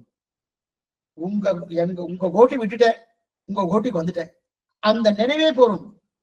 ஏன்னா விபீஷன் லங்கையிலிருந்து கிளம்பின, நிவேதயதமாம் கிப்ரம் விபீஷன் உபஸ்திதம் சர்வலோக சரண்யாய ராகவாகமயா பண்ணு கிளம்பி வந்தாரணும். அங்க வரச்சே என்ன பண்ணான், ராவன் அங்கீகாரம் பண்ணானு பீஷனை. எதற்காக அங்கீகாரம் பண்ணனா, இனி ராவண கோஷ்டி வேண்டாம், இனி நான் அந்த கோஷ்டி அல்லை, ராம கோஷ்டி தான் எனக்கு வேணும் என்பது என்ன மனசவல தன்னை தோன்றியது விபீஷனுக்கு. அந்த தோன்றின உடனே ராமன் என்ன பண்ணா, அந்த விபீஷனை ஏத்துண்டாரணும். அதே போல நாங்களும் அந்த ராமகோஷ்டி தான், நாங்களும் அந்த ராமனுடைய வழித்தோன்றல் தான். அதனால மனசுல ஏதா இருந்தா போறோம். என்ன மனசுல இருக்கணும்? சிற்ற வேண்டா சிந்திப்பே அமையும். ஆழ்வார் தெரிவிக்கிறார். சிற்ற வேண்டா சிந்திப்பே அமையும். அந்த மனசுல இது இருந்தா போறோம். உடனே அவெல்லாம் கேட்கிறா, அப்ப அதிகாரம் ஒண்ணு வேண்டாமா சுவாமி? அதிகாரம் ஸ்ரீ வைஷ்ணவாவதற்கு எது அதிகாரம்? ஸ்ரீ வைஷ்ணவாவதற்கு எது அதிகாரம்? அதிகாரம் இது வேண்டாமான்னா மனசு இருந்தா போறன்னு சொல்றாரு. இது கொஞ்சம் சரியா படலையே. அவன் கேட்கிறான், கைவல்யார்த்தி கேட்கிறான், மனசு இருந்தா போறன்னு சொல்றியே, சரியா படலையே. ஏன் சொல்றேன்னா, ஏன்னா ஐஸ்வர்ய அனுபவம் வேணும்னா நிறைய அங்கங்கள் இருக்கு. அதுதான் புறச்சரணங்கள்னு பேரு. அந்த புறச்சரணங்கள்னா அங்கங்கள். இந்தந்த அங்கங்கள் இந்தந்த அங்கங்களை பண்ணி பண்ணிதான் ஐஸ்வர்ய அனுபவம் வரணும். கைவல்ய அனுபவம் வேணும்னாலே அதுக்கு நிறைய அங்கங்கள் இருக்கு. அந்த புறச்சரணங்கள் பண்ணாதான் இதெல்லாம் அந்த கைவல்ய அனுபவம் கிடைக்கும். நமக்கு ஐஸ்வர்யம் வேணும்னா வச்சுக்கேன், புத்திரகாமேட்டி யாகம் வரணும், குழந்தை வேணும்னா அதுவும் ஐஸ்வர்யம் தானே. சரீர அனுபவம்னு சொன்னாலே ஐஸ்வர்யம்னு பார்த்தோம். புத்திரகாமேட்டி யாகம் பண்ணாலே அது குழந்தை பாக்கியத்துக்காக பண்ணிட்டு இருக்கோமோ, அதுவும் ஐஸ்வர்யம் தான். அப்ப புத்திரகாமேட்டி யாகம் பண்ணணும். பணம் வேணும் சுவாமி, என்ன பண்ணலாம்? வாயவ்ய யாகம் பண்ணணும். வாயவ்ய யாகம் பண்ணா பணம் நல்லா கிடைக்கும். சரி சுவாமி, ஒரு எதிரி பக்கத்து வீட்டுக்காரன் ஒரே தொந்தரவு பண்ணிட்டே இருக்கான், அவன் போகணுமே. சேனையாகம், சேனையாகம் பண்ணா அப்ப இது அது எதிரி போயிடணும். அப்ப ஒவ்வொரு பணத்துக்கு ஒவ்வொன்னு சொல்லப்பட்டிருக்கு இல்லையா? அப்ப அப்ப ஒவ்வொரு பணத்துக்கும் ஒவ்வொன்னு பண்ணித்தானே நம்ம அடையிறோம். அப்படிதானே நம்ம ஐஸ்வர்யார்த்தி பண்ணிட்டு இருக்கான். ஐஸ்வர்யார்த்தி ஐஸ்வர்யம் அடையணும்னா ஒவ்வொரு பணத்துக்கு எவ்வளவு சிரமப்பட்டு பண்ணிட்டு இருக்கான் அப்படித்தானே கேள்விப்பட்டிருக்கோம். ஆனா அதே போல கைவல்யார்த்தி என்ன பண்றான்? என்னன்னோ பண்ணி அதை பண்ணிட்டு இருக்கணும். ஆனா பெரியாள் வர நீர் ஒண்ணுமே வேண்டாம்னு சொல்றேன் சுவாமி, ஒண்ணுமே வேண்டாம், நேரம் உள்ளவா அப்படின்றாரு. மனசு இருந்தா மட்டும் போறின்றாரு. எங்களுக்கு இதுதான் சந்தேகமா இருக்கு. எங்களுக்கு நம்ம சரணாகதியா தான் தத்துவம். சரணாகதி தத்துவமே ஒண்ணும் பண்ண வேண்டாம், பகவத் அனுகிரகத்தை அவனுக்கு கிடைக்கும் அப்படின்னு சொன்னா நம்புறது இல்லை. ஏன்னா சரணாகதிதான் கர்மஜான பக்தி யோகங்கள் பண்றது கடினம், புரிஞ்சுக்கிறது சுலபம். சரணாகதி பண்றது சுலபம், புரிஞ்சுக்கிறது கடினம். என்ன காரணம்னா எத்தையுமே பண்ண வேண்டாம், பகவான் கொடுப்பான்னு சொன்னா ஒரு சந்தேகம் வந்துடுது. நான் இத பண்ண அதனால அது கிடைக்கும், இதை பண்ண அதனால இது கிடைக்கும் அப்படின்னா நமக்கு அது ஒரு நம்பிக்கை வருது. நீ எதையும் பண்ண வேண்டாம், மார்பிலே கை வைத்து உறங்க பிராப்தி அடிக்கடி நம்ம குருவாச்சாரம் தெரிவிப்பா. அப்ப என்ன சுவாமி உனக்கு கிடைச்சிட போறதுன்னா எதனால? அதான் அவளுக்கு நம்பிக்கை வரல. எனக்கு தெரியலையே சுவாமி, நீ இந்த மாதிரி சொன்னா எத்தையுமே பண்ண வேணாம்னு. ஏன்னா எங்களுக்கு என்ன தெரியுமா, இது வரைக்கும் எல்லாம் பண்ணி பண்ணி பண்ணி பண்ணிதான் பழக்கம். ஆனா நீ என்ன சொன்ன, மனசு இருந்தா போறன்னு சொல்றாரு. அங்கதான் எனக்கு சந்தேகமா வருது. சாதாரண புருஷார்த்தத்துக்கு ஒண்ணுமில்லை. புத்திரபாகியம் வேணும்னாலே சாதாரண புருஷார்த்தம், சொர்க்கம் வேணும்னா சாதாரண புருஷார்த்தம், பணம் வேணும்னா சாதாரண புருஷார்த்தம், எதிரி தொலைணும்னா சாதாரண புருஷார்த்தம். இதுக்கே நான் என்னென்னவோ பண்ண வேண்டியிருக்கே. ஆனா இது உயர்ந்த புருஷார்த்தம். நீ சொல்றது பகவத் அனுபவம் உயர்ந்த புருஷார்த்தம். அந்த உயர்ந்த புருஷார்த்தம்னா எத்தனை அங்கங்கள் இருக்கணும், எத்தனை காரியத்தை பண்ணணும், அதெல்லாம் பண்ண வேண்டியிருக்க. நீங்க இந்த மாதிரி இருக்க நீ சொல்றது பகவத் அனுபவம் உயர்ந்த புருஷார்த்தம். ஆனா அது மட்டும் இல்ல, இது கைவல்யத்தை காட்டிலும் விலட்சணமான புருஷார்த்தம். அப்படி இருக்கச்சே இதுக்கு நிறைய புறச்சரணங்கள், நிறைய அங்கங்கள் தேவைப்படுமே. ஆனா உயர்ந்ததுக்கு போகணும்னாலே நிறைய பிரயத்தனம் பண்ணணும். தாழ்ந்ததுக்கு போகணும்னாலே தாழ்ந்த பிரயத்தனம் பண்ணாலே போறோம். நல்லா தெரியுதா? தாழ்ந்ததுக்கு போகணும்னாலே தாழ்ந்த பிரயத்தனம் பண்ணாலே போறோம். விளையாட்ட சொல்றேன், இது அப்படியே எடுத்துக்காதீங்க. திருவேங்கடமுடையான் நிறைய சம்பாதிக்கிறார், மற்ற பெருமாள் சுமாரா சம்பாதிக்கிறார். என்ன சுவாமி உழைக்கிறார் சுவாமி, 1 மணி நேரம் தான் தூங்குறார். விளையாட்டுக்காக சொன்னேன், இதை அப்படியே விட்டுருணும். இந்த மாதிரி உண்டான எங்க இருக்கு சுவாமி பெருமான்னு கேட்டுறாதீங்க, தெரியாது. இதுக்கு சொல்ல வந்தேன். அதே போல நிறைய உழைச்சோம்னா நிறைய கிடைக்கிறது, சுமாரா உழைச்சோம்னா சுமாரா கிடைக்கிறது. இப்ப நிறைய கிடைக்கிறது அதுதான் உயர்ந்த கதி. அப்ப உயர்ந்த கதி பகவத் அனுபவம் தானே. அதுக்கு என்னென்னவோ பண்ண அத்தனை உண்டு.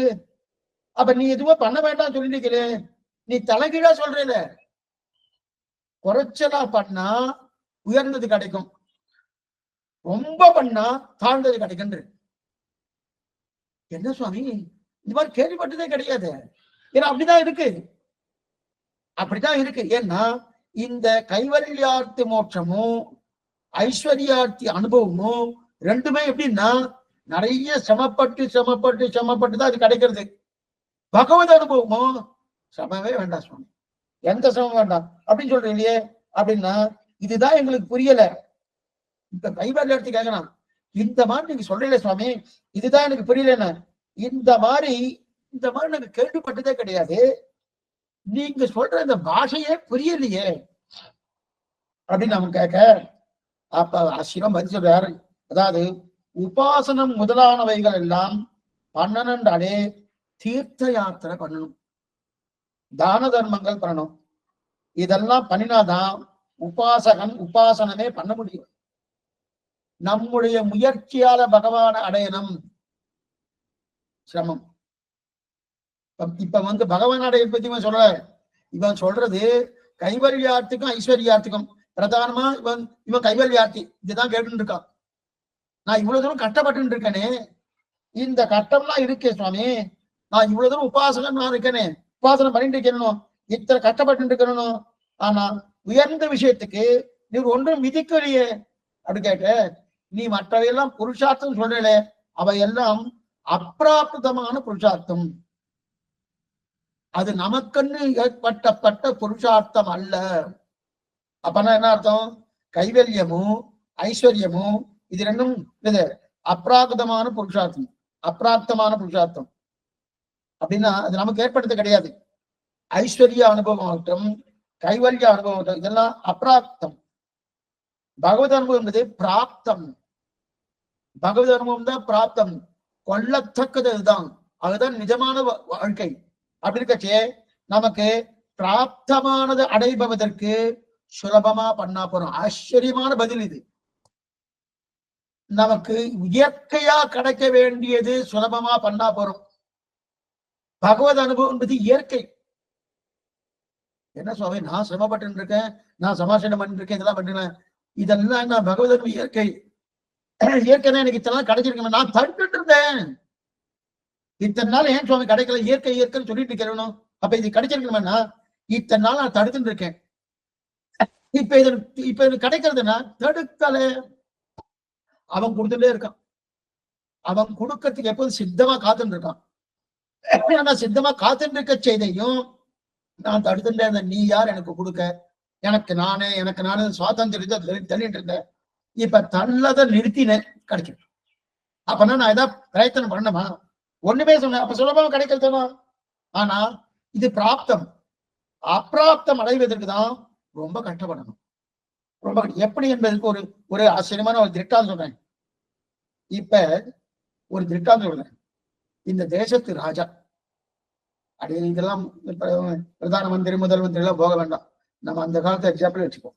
இந்த தேசத்து ராஜா, அந்த தேசத்து ராஜா மனசை நம்ம திருப்தி படுத்தணும்னா அந்த ராஜாவுக்கு நிறைய நான் முயற்சி பண்ணணும். முயற்சி நிறைய எடுத்து இப்படி பண்ணி அப்படி பண்ணி என்னென்ன பண்ணதெல்லாம் பண்ணதான் அந்த ராஜாவை திருப்தி அடைவார். இல்லைன்னா என்ன பண்ணிட்டா பெருசா, எல்லாரும் மட்டும் தான் பண்ணா அப்படின்னு கடைசியில் அதே தப்புவார். ஆனா ஏதோ ஓரளவுగా திருப்தி அடைகிறாருன்னு அந்த ராஜா, அவன் நிறைய முயற்சி எடுத்து நிறைய காரியத்தை பண்ணாதான் அந்த ராஜா திருப்தி அடைவார். இது ராஜாவுடைய தன்மை. அது ஒருத்தர் வேலை பார்த்துட்டு இருக்கேன், அந்த முதலாளி திருப்தி அடையணும். அந்த முதலாளி திருப்தி அடையணும்னா அங்கேயும் நிறைய முயற்சி பண்ணணும்.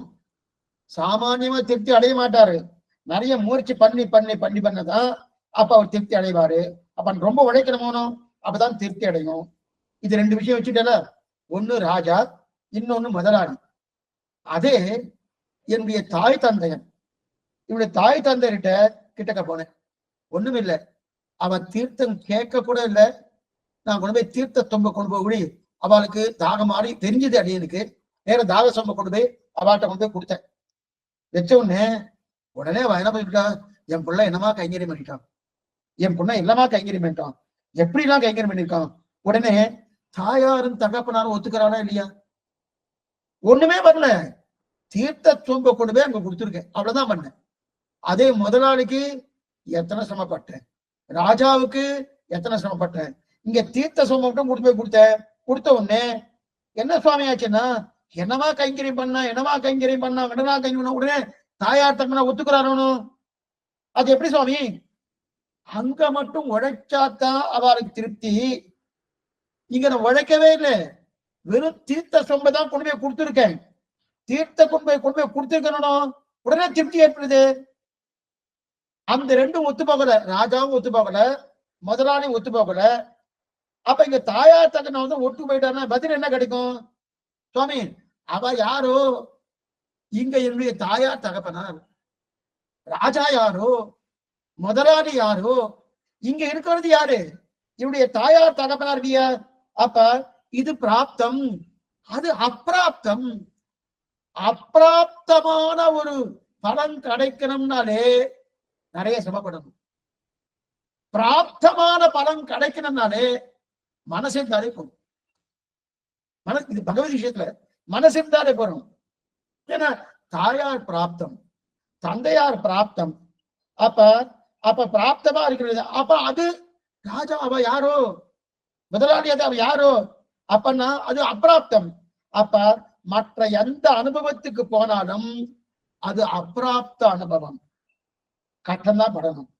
ஆனால் பகவத அனுபவத்துக்கு வந்தா, பகவத வந்தா எப்படி படும்? எவ்வுயிர்க்கும் தாயிருக்கும் வண்ணம் ஆழ்வார் தெரிவிக்கிறார். எவ்வுயிர்க்கும் தாயிருக்கும் வண்ணமாய் சேலே கண்ணியரும் பெரும் செல்வமும் நன்மக்களும் மேலா தாய் தந்தையும் அவரே ஆழ்வார் தெரிவித்தரணும். மாதா நாராயணகா, பிதா நாராயணகா, பிராதா நாராயணகா, சர்வம் சுகிருது நாராயணகா அப்படின்னு தெரிவிக்கிறார் இல்லையா? அப்ப அவரே மாதா, அவரே தந்தை, அவரே தாய். அப்ப எல்லா பந்துவும் நாராயணன் இருக்கிறானோ. குலம் தரும் செல்வம் தந்திடும் அடியார் படுதுயர் ஆயனவெல்லாம் நிலம் தரும் செய்யும் நீள் விசும் வருளும் அருளோடு பெருநிலம் அளிக்கும் வளம் தரும் மற்றும் தஞ்சிடும் பெற்றதாயிர ஆயன செய்யும் நலம் தரும் சொல் நாராயணன் அப்படின்னு தெரிவிக்கிறார் இல்லையா? அப்ப இது பிராப்தமா இருக்கு. பிராப்தமா இருக்கிறதுனால எல்லாம் சுலபமா இருக்கு. அப்பிராப்தியா இருந்தாலே கஷ்டப்பட்டுதான் திருப்திப்படுத்தணும். அப்பிராப்தமா இருந்தாலே கஷ்டப்பட்டுதான் திருப்பினா. பிராப்த விஷயமா இருந்தா சுலபமா திருப்தி, சுலபமா திருப்தி. அப்படின்னா சித்த வேண்டா சிந்திப்பே அமையும். மேலும் இந்த பெருமாள் காத்துன்னு இருக்கார் சுவாமி, எப்ப வருவான்னு. நம்ம என்ன நினைக்கிறோம்? மோட்சம் போறோம், நம்ம எனக்கு ஆனந்தம் நினைக்கிறோம். இல்ல, இவன் வரலையேன்னு வருத்தப்படுறது யார் தெரியுமா? பகவான் தானே. முதல் பாட்டு உயர்ன பாசில் இருக்கணும். அந்த முதல் பாட்டுல கடைசி வரி துயரறு சுடரடி தொழுதரன் மனனே, அந்த வாக்கியம் இருக்கணும். துயரறு சுடரடி தொழுது எழு என் மனனே, துயர்களை அறுக்கும் பொருட்டு பகவான் திருவடியை பத்தும் கொள். நம் துயர்களை அறுக்கும் பொருட்டு அந்த பகவான் திருவடியை பத்தும் கொண்டு ஆளவந்தாவுடைய நிர்வாகம். சுவாமி எம்பெருமானார் இல்ல, துயர் நமக்கு துயர், நம் துயரை அறுக்கும் பொருட்டு பகவான் திருவடியை பத்துங்கன்னு சொல்றவனும் கொஞ்சம் மாத்திட்டார் சுவாமி எம்பெருமானார். துயர் நமக்கு இல்ல, அவனுக்கா. பகவானுக்கு துயரா சுவாமி? ஆமாம், அவருக்கு தான் துயர். இவன் இந்த சம்சாரத்துல இப்படி பட்டு இருக்கானே. ஒரு குழந்தை சமப்பட்டா தாயார் எப்படி பண்ணுவார்? தனக்கு சமம் விட தாயாரா பொறுத்துப்பா. குழந்தைக்கு சமப்பட்டான்னா அப்படி அழ ஆரம்பிச்சுடுவா. அவ்வளவு சமப்பட்டு வரணும். இப்பதானே பார்த்தோம், எவ்வுயிருக்கும் தாயிருக்கும் வண்ணம். அப்ப நாம சமப்படுறது இந்த சம்சாரம் கோரம் அனந்த கிளேச பாஜனம். நாம சமப்படுறத பாட்டு துயர் யாருக்குன்னா பகவானுக்கு. அப்ப பகவானுக்கு துயர், அவனுடைய துயரை அறுக்கும் பொருட்டு அவன் திருவடியை பற்றுங்கோன்னு சொன்னார் சுவாமி எம்பெருமானார். அப்ப துயர் அவனுக்குன்னு அப்படின்னு என்ன அர்த்தம்னா, இந்த ராமாயண ஸ்லோகம் व्यसनेषु மனுஷியானாம் விஷம்பவதி துக்கிதகா. எந்த வீட்டுல துக்கம் வந்துட்டோ அவ துக்கப்படுத்த அல்ல, ராமன் துக்கப்படுவான். அந்த அளவுக்கு குணம். ஏன்னா தன்னுடைய பிரஜை, தன் குழந்தை இது நினைக்கிறாரோ அப்படி இருக்கச்சது. அப்ப என்ன இருந்தது? அவன் என்ன பண்ணுகிறான்? ஒண்ணு பண்ணதுமே பெருமாள் காத்துன்னு இருக்காரு, நீ கிடைச்சவன். இது சேதன லாபம் சர்வேஸ்வரனை கேட்டார். ஒரு ஜீவாத்மா கிடைக்கிறான்னா அதனால ஆனந்தப்படுறதுன்னா ஜீவாத்மா இல்லை, பகவான் ஓ என் சொத்து எனக்கு கிடைச்சிருச்சு, என் சொத்து இத்தனால் பாழா பயன் இருந்தது, எங்கெங்கயோ அலைஞ்சிட்டு இருந்தது, இப்ப எனக்கு கிடைச்சிருத்தே, இந்த எண்ணத்தோட பார்க்கறான். அப்ப இருக்கச்சத சமப்படுத்துவானா பிராப்தம் இல்லையா? ஆனா இதை எதிர்பார்த்தல ஒண்ணு இல்ல, நான் வேணா விழுந்து ஒரே ஒரு தடவை சேவிச்சிட்டாலே ஐயோ இப்படி சேவிச்சிட்டோம்னா என்ன பண்றது, ஏன்னா ஒரே ஒரு தடவை சேவிச்சிருப்போம். சில பேர் என்ன பண்ணுவான், சில பேர் பயப்படுறாங்க, அங்க பிரதட்சணம் பண்ணலாமா, குட்டி கரணம் போடலாமா, இப்படி தவடையில அடிச்சுப்பா, இப்படி அடிச்சுக்கிறா பாருங்க, இந்த மாதிரி அடிச்சுக்கலாமா, அதை முடிஞ்சு வந்து டோபி கரணம் போடலாமா, இதெல்லாம் பண்ணல. இந்த மாதிரிலாம் கட்டப்படுத்த பகவான் கட்டப்படுத்தவே மாட்டான். நன்னா சாப்பிட்டு திருப்தியா நன்னா கோயிலுக்கு வாங்கும், எந்த குறையும் இல்லை. பட்டி கடந்துதான் வரணும்ன்ற அவசியமே கிடையாது.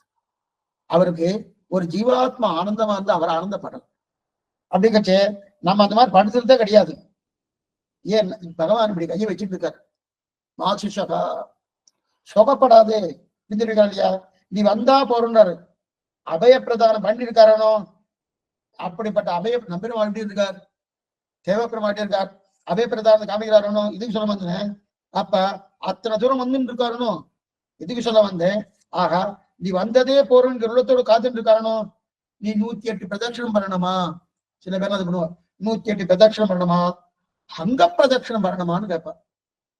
அது நல்லதான சுவாமி, அதெல்லாம் கூடவே கூடாது. அங்க பிரதட்சணம் நம்ம சம்பிரதாயத்தை கிடையாது. நம்மை வரித்து கொண்டு பகவானை சேவிக்கிறோம்ன்ற நிலையே நம்முடைய சம்பிரதாயத்தை ஒத்துக்கொள்ளப்படவில்லை. பகவான் ஒத்துக்கல, நம்ம வருத்திண்டா வச்சுக்கேன், பகவான் அது வேற சமப்படுறோம். நீ ஏதும் வருத்தப்படுற, என்னையும் சமப்படுத்துற, நீயும் சமப்பட்டு இருக்க, சமப்படாத சமப்படாதன்னு தெரிவிக்கிறார். இதுதான் வேய்மறி தோரிடை மெலியுமாலோ மெலியுமென் தனிமையும் யாதும் நோக்கான்னு தெரிவிக்கிறார் ஆழ்வார் 10ஆம் பத்துல. தோல் மெலியறது பாருனார், உன் தோல் மெலியறது பாருனார், நான் சிரமப்பட்டு இருக்கிறது உன் தோல் மெலியறது பாருனார். அது தெரியும் எதுக்கு சொல்ல வந்தேன்னா, அப்ப 108 பிரதட்சணம் பண்ணுமா, அங்க பிரதட்சணம் பண்ணா கழுத்துல எல்லாம் அளவு கட்டிப்பா, அழகெல்லாம் குத்திண்டு அப்படி இழுத்துட்டு போறா பாருங்க, காதுல அளவு குத்திப்பா, கழுத்துல அளவு குத்தி கூட்டிட்டு போறாங்க, பின்னாடி முதுகுல எதுவும் குத்திட்டு ஒரு தேரெல்லாம் இழுத்துட்டு போறாங்க. அதெல்லாம் பண்ணாத, அதெல்லாம் தண்ணாதன்னு. ஒரு தகப்பனார்ட்ட போயிட்டு, நான் உனக்கு எல்லாம் இதெல்லாம் பண்றேன், உனக்கு முன்னாடி தோப்பி கட்டம் போடுறேன், உனக்கு முன்னாடி கையால 2 கணத்துல அடிச்சுக்கிறேன், உனக்கு முன்னாடி அவனை அங்க பிரதட்சணம் பண்ணா என்ன பண்ணுவார் தகப்பனார், ஏய் நீ எம்புள்ள, நீ உனக்கு இதெல்லாம் பண்ணிட்டு இருக்கிய, நீ நன்னா இருந்தாலே எனக்கு ஆனந்தம் அப்படின்னு சொல்லுவாரா, இதெல்லாம் பண்ணுன்னு சொல்லுவாரா, பண்ணா எனக்கு ஆனந்தம் சொல்லுவாரா, தகப்பனாரம் தான் சொல்ல மாட்டார். வேற்று மனுஷர் வேணா சொல்லுவான், சொல்லுவா இல்லையா. அப்ப இவ என்ன பண்ணுவா, ஒண்ணு இல்ல, எப்படி இருக்கிற, நீ ஒண்ணு கிட்டக்க போனாலே போறோம், குட்டக்க போனாலே என்ன பண்ணா, அதை உன்னை கொண்டு போய் மடியில வச்சுட்டு அப்படின்னு ஒரு பார்த்துட்டு அவனுக்கு பேரானந்தம். அந்த ஆனந்தத்துக்கான அப்ப உனக்காக 100 குடம் ஜலம் தூக்குறேன், உனக்காக நான் பாத்திரம் தேய்க்கிறேன், உனக்காக இது பண்றேன். ஒரு தாயார்ட்ட போயிட்டு உனக்காக இதை பண்ற அதை பண்ற அதை பண்ற தாயார் சொன்னா, ஏ உன்னை இதுக்காக 10 மாசம் பெத்து சுமந்தது இதுக்காக நான் உன்னை பெத்தேன் அப்படின்னு கேட்கிற இல்லையா. அதை போல பகவான் என்ன பண்ணா, உன்னை சிருஷ்டித்ததே மோட்சானந்தத்தை கொடுக்க, மோட்சானந்தத்தை கொடுத்து உன்னோடு சேர்ந்து நானும் அனுபவிக்கிறவனோ, அந்த அனுபவித்துக்காக கொடுத்தன, உன்னை கஷ்டப்படுத்துறதுக்காக இல்லை. ஏன் கஷ்டப்படுறது, இந்த கஷ்டப்படவே வேண்டாமே. ஏன் சுவாமி நீங்க இதெல்லாம் சொல்லிட்டு இருக்கிற சுவாமி, இதை ஏன் மற்ற பேர் அதை செய்ய மாட்டேன்றான்னா, நல்லா பாத்துக்கோ, இந்த என்ன புரிஞ்சுங்கோ, மற்ற தேவதைகள்லாம் இந்த மாதிரி சொல்றது இல்லையா சுவாமி, இத்த கொண்டு வா, அத்தை கொண்டு வா, அத்தை கொண்டு வா, அத்தை கொண்டு வா, ஒவ்வொரு தேவதையும் ஒவ்வொன்னு சொல்லிட்டு இருக்கணும். நீங்க தான் இந்த மாதிரி பேசிட்டு இருக்க, எப்ப பாரு நீங்க தான் பேசிட்டு இருக்க. பகவான் இதுவும் பண்ண மாட்டார், சென்ற வேண்டாம், சிந்திப்பே அமையும், சிந்திப்பே அமையும், இந்த மனசால நினைச்சால போறோம் அப்படின்னு சொல்லிட்டு இருக்கேன்னா, அவெல்லாம் நீங்க சொல்றது இல்லையே, இதை கொண்டு வா, அதை கொண்டு வா, என்னென்னோ கொண்டு வான்னு சொல்றேன்னா, அவ சொல்றதுக்கு காரணம் அவ தாய் இல்லையே. தாயாரா இருந்தா சொல்லுவாளா, சொல்ல மாட்டானே. எவ்வுயிருக்கும் தாயிருக்கும் வண்ணம் பகவன் சீமான் நாராயணன். தாயார் இந்த வார்த்தை சொல்லுவாரா, அழகு குத்திக்கோ, நீ ஏதோ நேர்த்தி கடன், இதெல்லாம் இன்னும் புதுசு புதுசா வந்திருக்கு, என்னென்ன சொல்லிட்டு கரணும், அதெல்லாம் சொல்லுவாரா, கேட்க மாட்டார. ஒண்ணு வேற, அவெல்லாம் ஜெகத்கான பூத்தமே கிடையாது. ஜெகத்கான வஸ்துவா, நமக்கு தாயா இருக்காளா, தந்தையா இருக்காளா, அவ யாரோ, அதனால அவ என்ன பண்ணுவா, தனக்கவே எனக்கு அதெல்லாம் அப்பிராப்தம். அப்ப பிராப்தம் எது, அப்ப அப்பிராப்தத்தை பற்றினாலே கஷ்டம்தான். பிராப்தமா இருக்கிறது பகவான், அது கட்டப்பட வேண்டிய அவசியமே இல்லை. அப்ப ஏடு நிலத்தில் இடுவதன் முன்னம் வந்தியங்கள் கூடாம் புகுந்து கூடும் மனமுடையீர்கள். கூடும் மனசு இருந்தா போதும், கூடும் மனமுடையீர்கள். அப்ப ஏன்னா அப்பாட்ட இப்ப மாதா பிதாட்ட கைங்கரியம் பண்றோம், அனுவர்த்தனம் பண்ணி கைங்கரியம் பண்ணா எது தேவை? மாதா பிதாட்டுக்கு பேர் இன்னைக்கு மாதா பிதாட்ட கைங்கரியம் பண்றதுக்கு மனுஷாலே கிடையாது, இன்னைக்கு ரொம்ப மனுஷாலே கிடையாது. ஏன் சொல்றேன்னா இன்னைக்கு அந்த மாதிரி ஆயிடுச்சு, இன்னைக்கு அந்த மாதிரி ஆயிடுச்சு இன்னைக்கு எல்லாமே. சரி சுவாமி இப்ப பண்ணக்கூடாது, ஏன்னா பண்ண விட மாட்டா அவெல்லாம். நான் எத்தையா பண்ண விடணும், எதையா பண்ண போவ, நீ வேண்டாம், நீ எதுவும் பண்ண வேண்டாம், நீ போய் படி, இப்படி படிச்சுக்கோன்னு சொல்றாரு. நான் உன்னை இந்த மாதிரி இந்த கைங்கரியம் பண்றதுக்கு கேட்டேன், போய் படிச்சுக்கோன்னு சொல்றாருனோ. ஒரு பாத்திரத்தை எடுத்து அலம்பலாம்னு சொன்னா கூட விட மாட்டாரோ. திருப்தியா உடனே என்ன பதில் கிடைக்கிறது? உன் பாட்டை நீ பாத்துக்கோ, நீ படிச்சுக்கோ, நல்லா படிச்சுக்கோ, நீ நல்லா வரணும் அப்படின்னு இருக்கு இல்லையா? அப்ப மற்ற எத்தனை செய்வதற்கு நமக்கு சக்தி உண்டு. ஆனா இது எதுன்னா பகவான் அதே போலதான் சர்வதர்மான் பரித்தியா, எல்லா தர்மத்தையும் விட்டுட்டு மாமேகம் ஜனம் என் ஒருத்தரையே சரவாக பத்து காரியத்திலே நான் பண்ணிடுறேன். பகவான் சொல்றார், நான் பண்ணிடுறேன், நினைப்பது மட்டும் நீ மெய்யா நினை, உண்மையா நினைக்கணும். நினைவு மட்டும் நினை, ஆனா அந்த நினைவு எப்படி இருக்கணும்? உண்மையா இருக்கணும். ஓ இந்த மாதிரி சம்பிரதாயத்தை சொல்லியிருக்கான், நான் அந்த மாதிரி நினைக்கிறேனா அப்படின்னா அது பொய்னா. அந்த நினைவு என்பது உண்மையா இருக்கணும். அப்படி இருக்கணும் இல்லையா? அதுதான் சம்பிரதாய அடிப்படை கொள்கை. ஒண்ணு வேண்டாம், அநேகமா குழந்தைகள்லாம் இன்னைக்கு எல்லாம் வெளியூருக்கு போயிடுறா. வெளியூருக்கு போயிட்டான்னா ஊருக்கு போயிட்டா மாதா பிதா தான் இங்க இருந்துட்டு இருப்பா. இருந்துட்டு இருக்காரு நித்தியம் டெய்லி பேஷண்டே இருப்பா. பேஷண்டே இருந்தா கூட அவ என்ன சொல்லுவா, உன்னோடதான் இருக்கணும்னு ஆசை, எனக்கு என்ன பண்றது, உத்தியோகம், அதனால இங்க வந்துட்டு அங்க வந்துட்டு ஏதோ சொல்லிட்டு இருக்கா இல்லையா? ஆஸ்துவம் இருக்கட்டும், இந்த இதுவும் இருக்கட்டும், இருந்தாலும் அந்த வார்த்தையாவது உண்மையா இருக்கும். எதை விட்டுட்டு போனா போறோம் என்ற நிலை இருக்கக்கூடாது. இதுக்கு சொல்ல வந்தேன்னா பகவான் அதைத்தான் எதிர்பார்க்கிறார். நீ உன்னுடைய மனசளவு நினைச்சாலே போறோம். சிற்ற வேண்டா சிந்திப்பே அமையும், சிற்ற வேண்டா சிந்திப்பே எதுவும் இல்லையா அப்படின்னு தெரிவிக்கிறா இல்லையா? அதனாலதான் சொல்றேன். அதனால நம்ம ஏடி நிலத்தில் இடுவதன் முன்னம் வந்தியங்கள் கூடாம் புகுந்து கூடும் மனமுடையீர்கள். மனசு இருந்தா போறோம், எங்கள் ஊட்டிக்கு வந்துடலாம் தெரியாது. எப்படி வரணும்? ஒல்லை கூடுமினோ உடனே வாங்கன்றார். சேம்சாங் உடனே வாங்கன்றாரு. உடனே வாங்க சொல்ல வேண்டாமே? ஏடு நிலத்தில் இடுவதன் முன்னம் வந்தியங்கள் கூடாம் புகுந்து வந்துன்னு சொல்லிட்டாரணும், மறுபடியும் உடனே சொன்னோமா? சொல்ல வேண்டாமே? என்னன்றது அடுத்த வாரம் பார்ப்போம். ஆழ்வாரன் பெருமானார்ஜிய துல்லியேசனம், ஆச்சாரியன் திருவடிகளேசனம், பாகவதால் திருவடிகளே சரணம். சந்தேகம் இருந்தா அவசியம் கேட்க பிரார்த்திக்கிறேன்.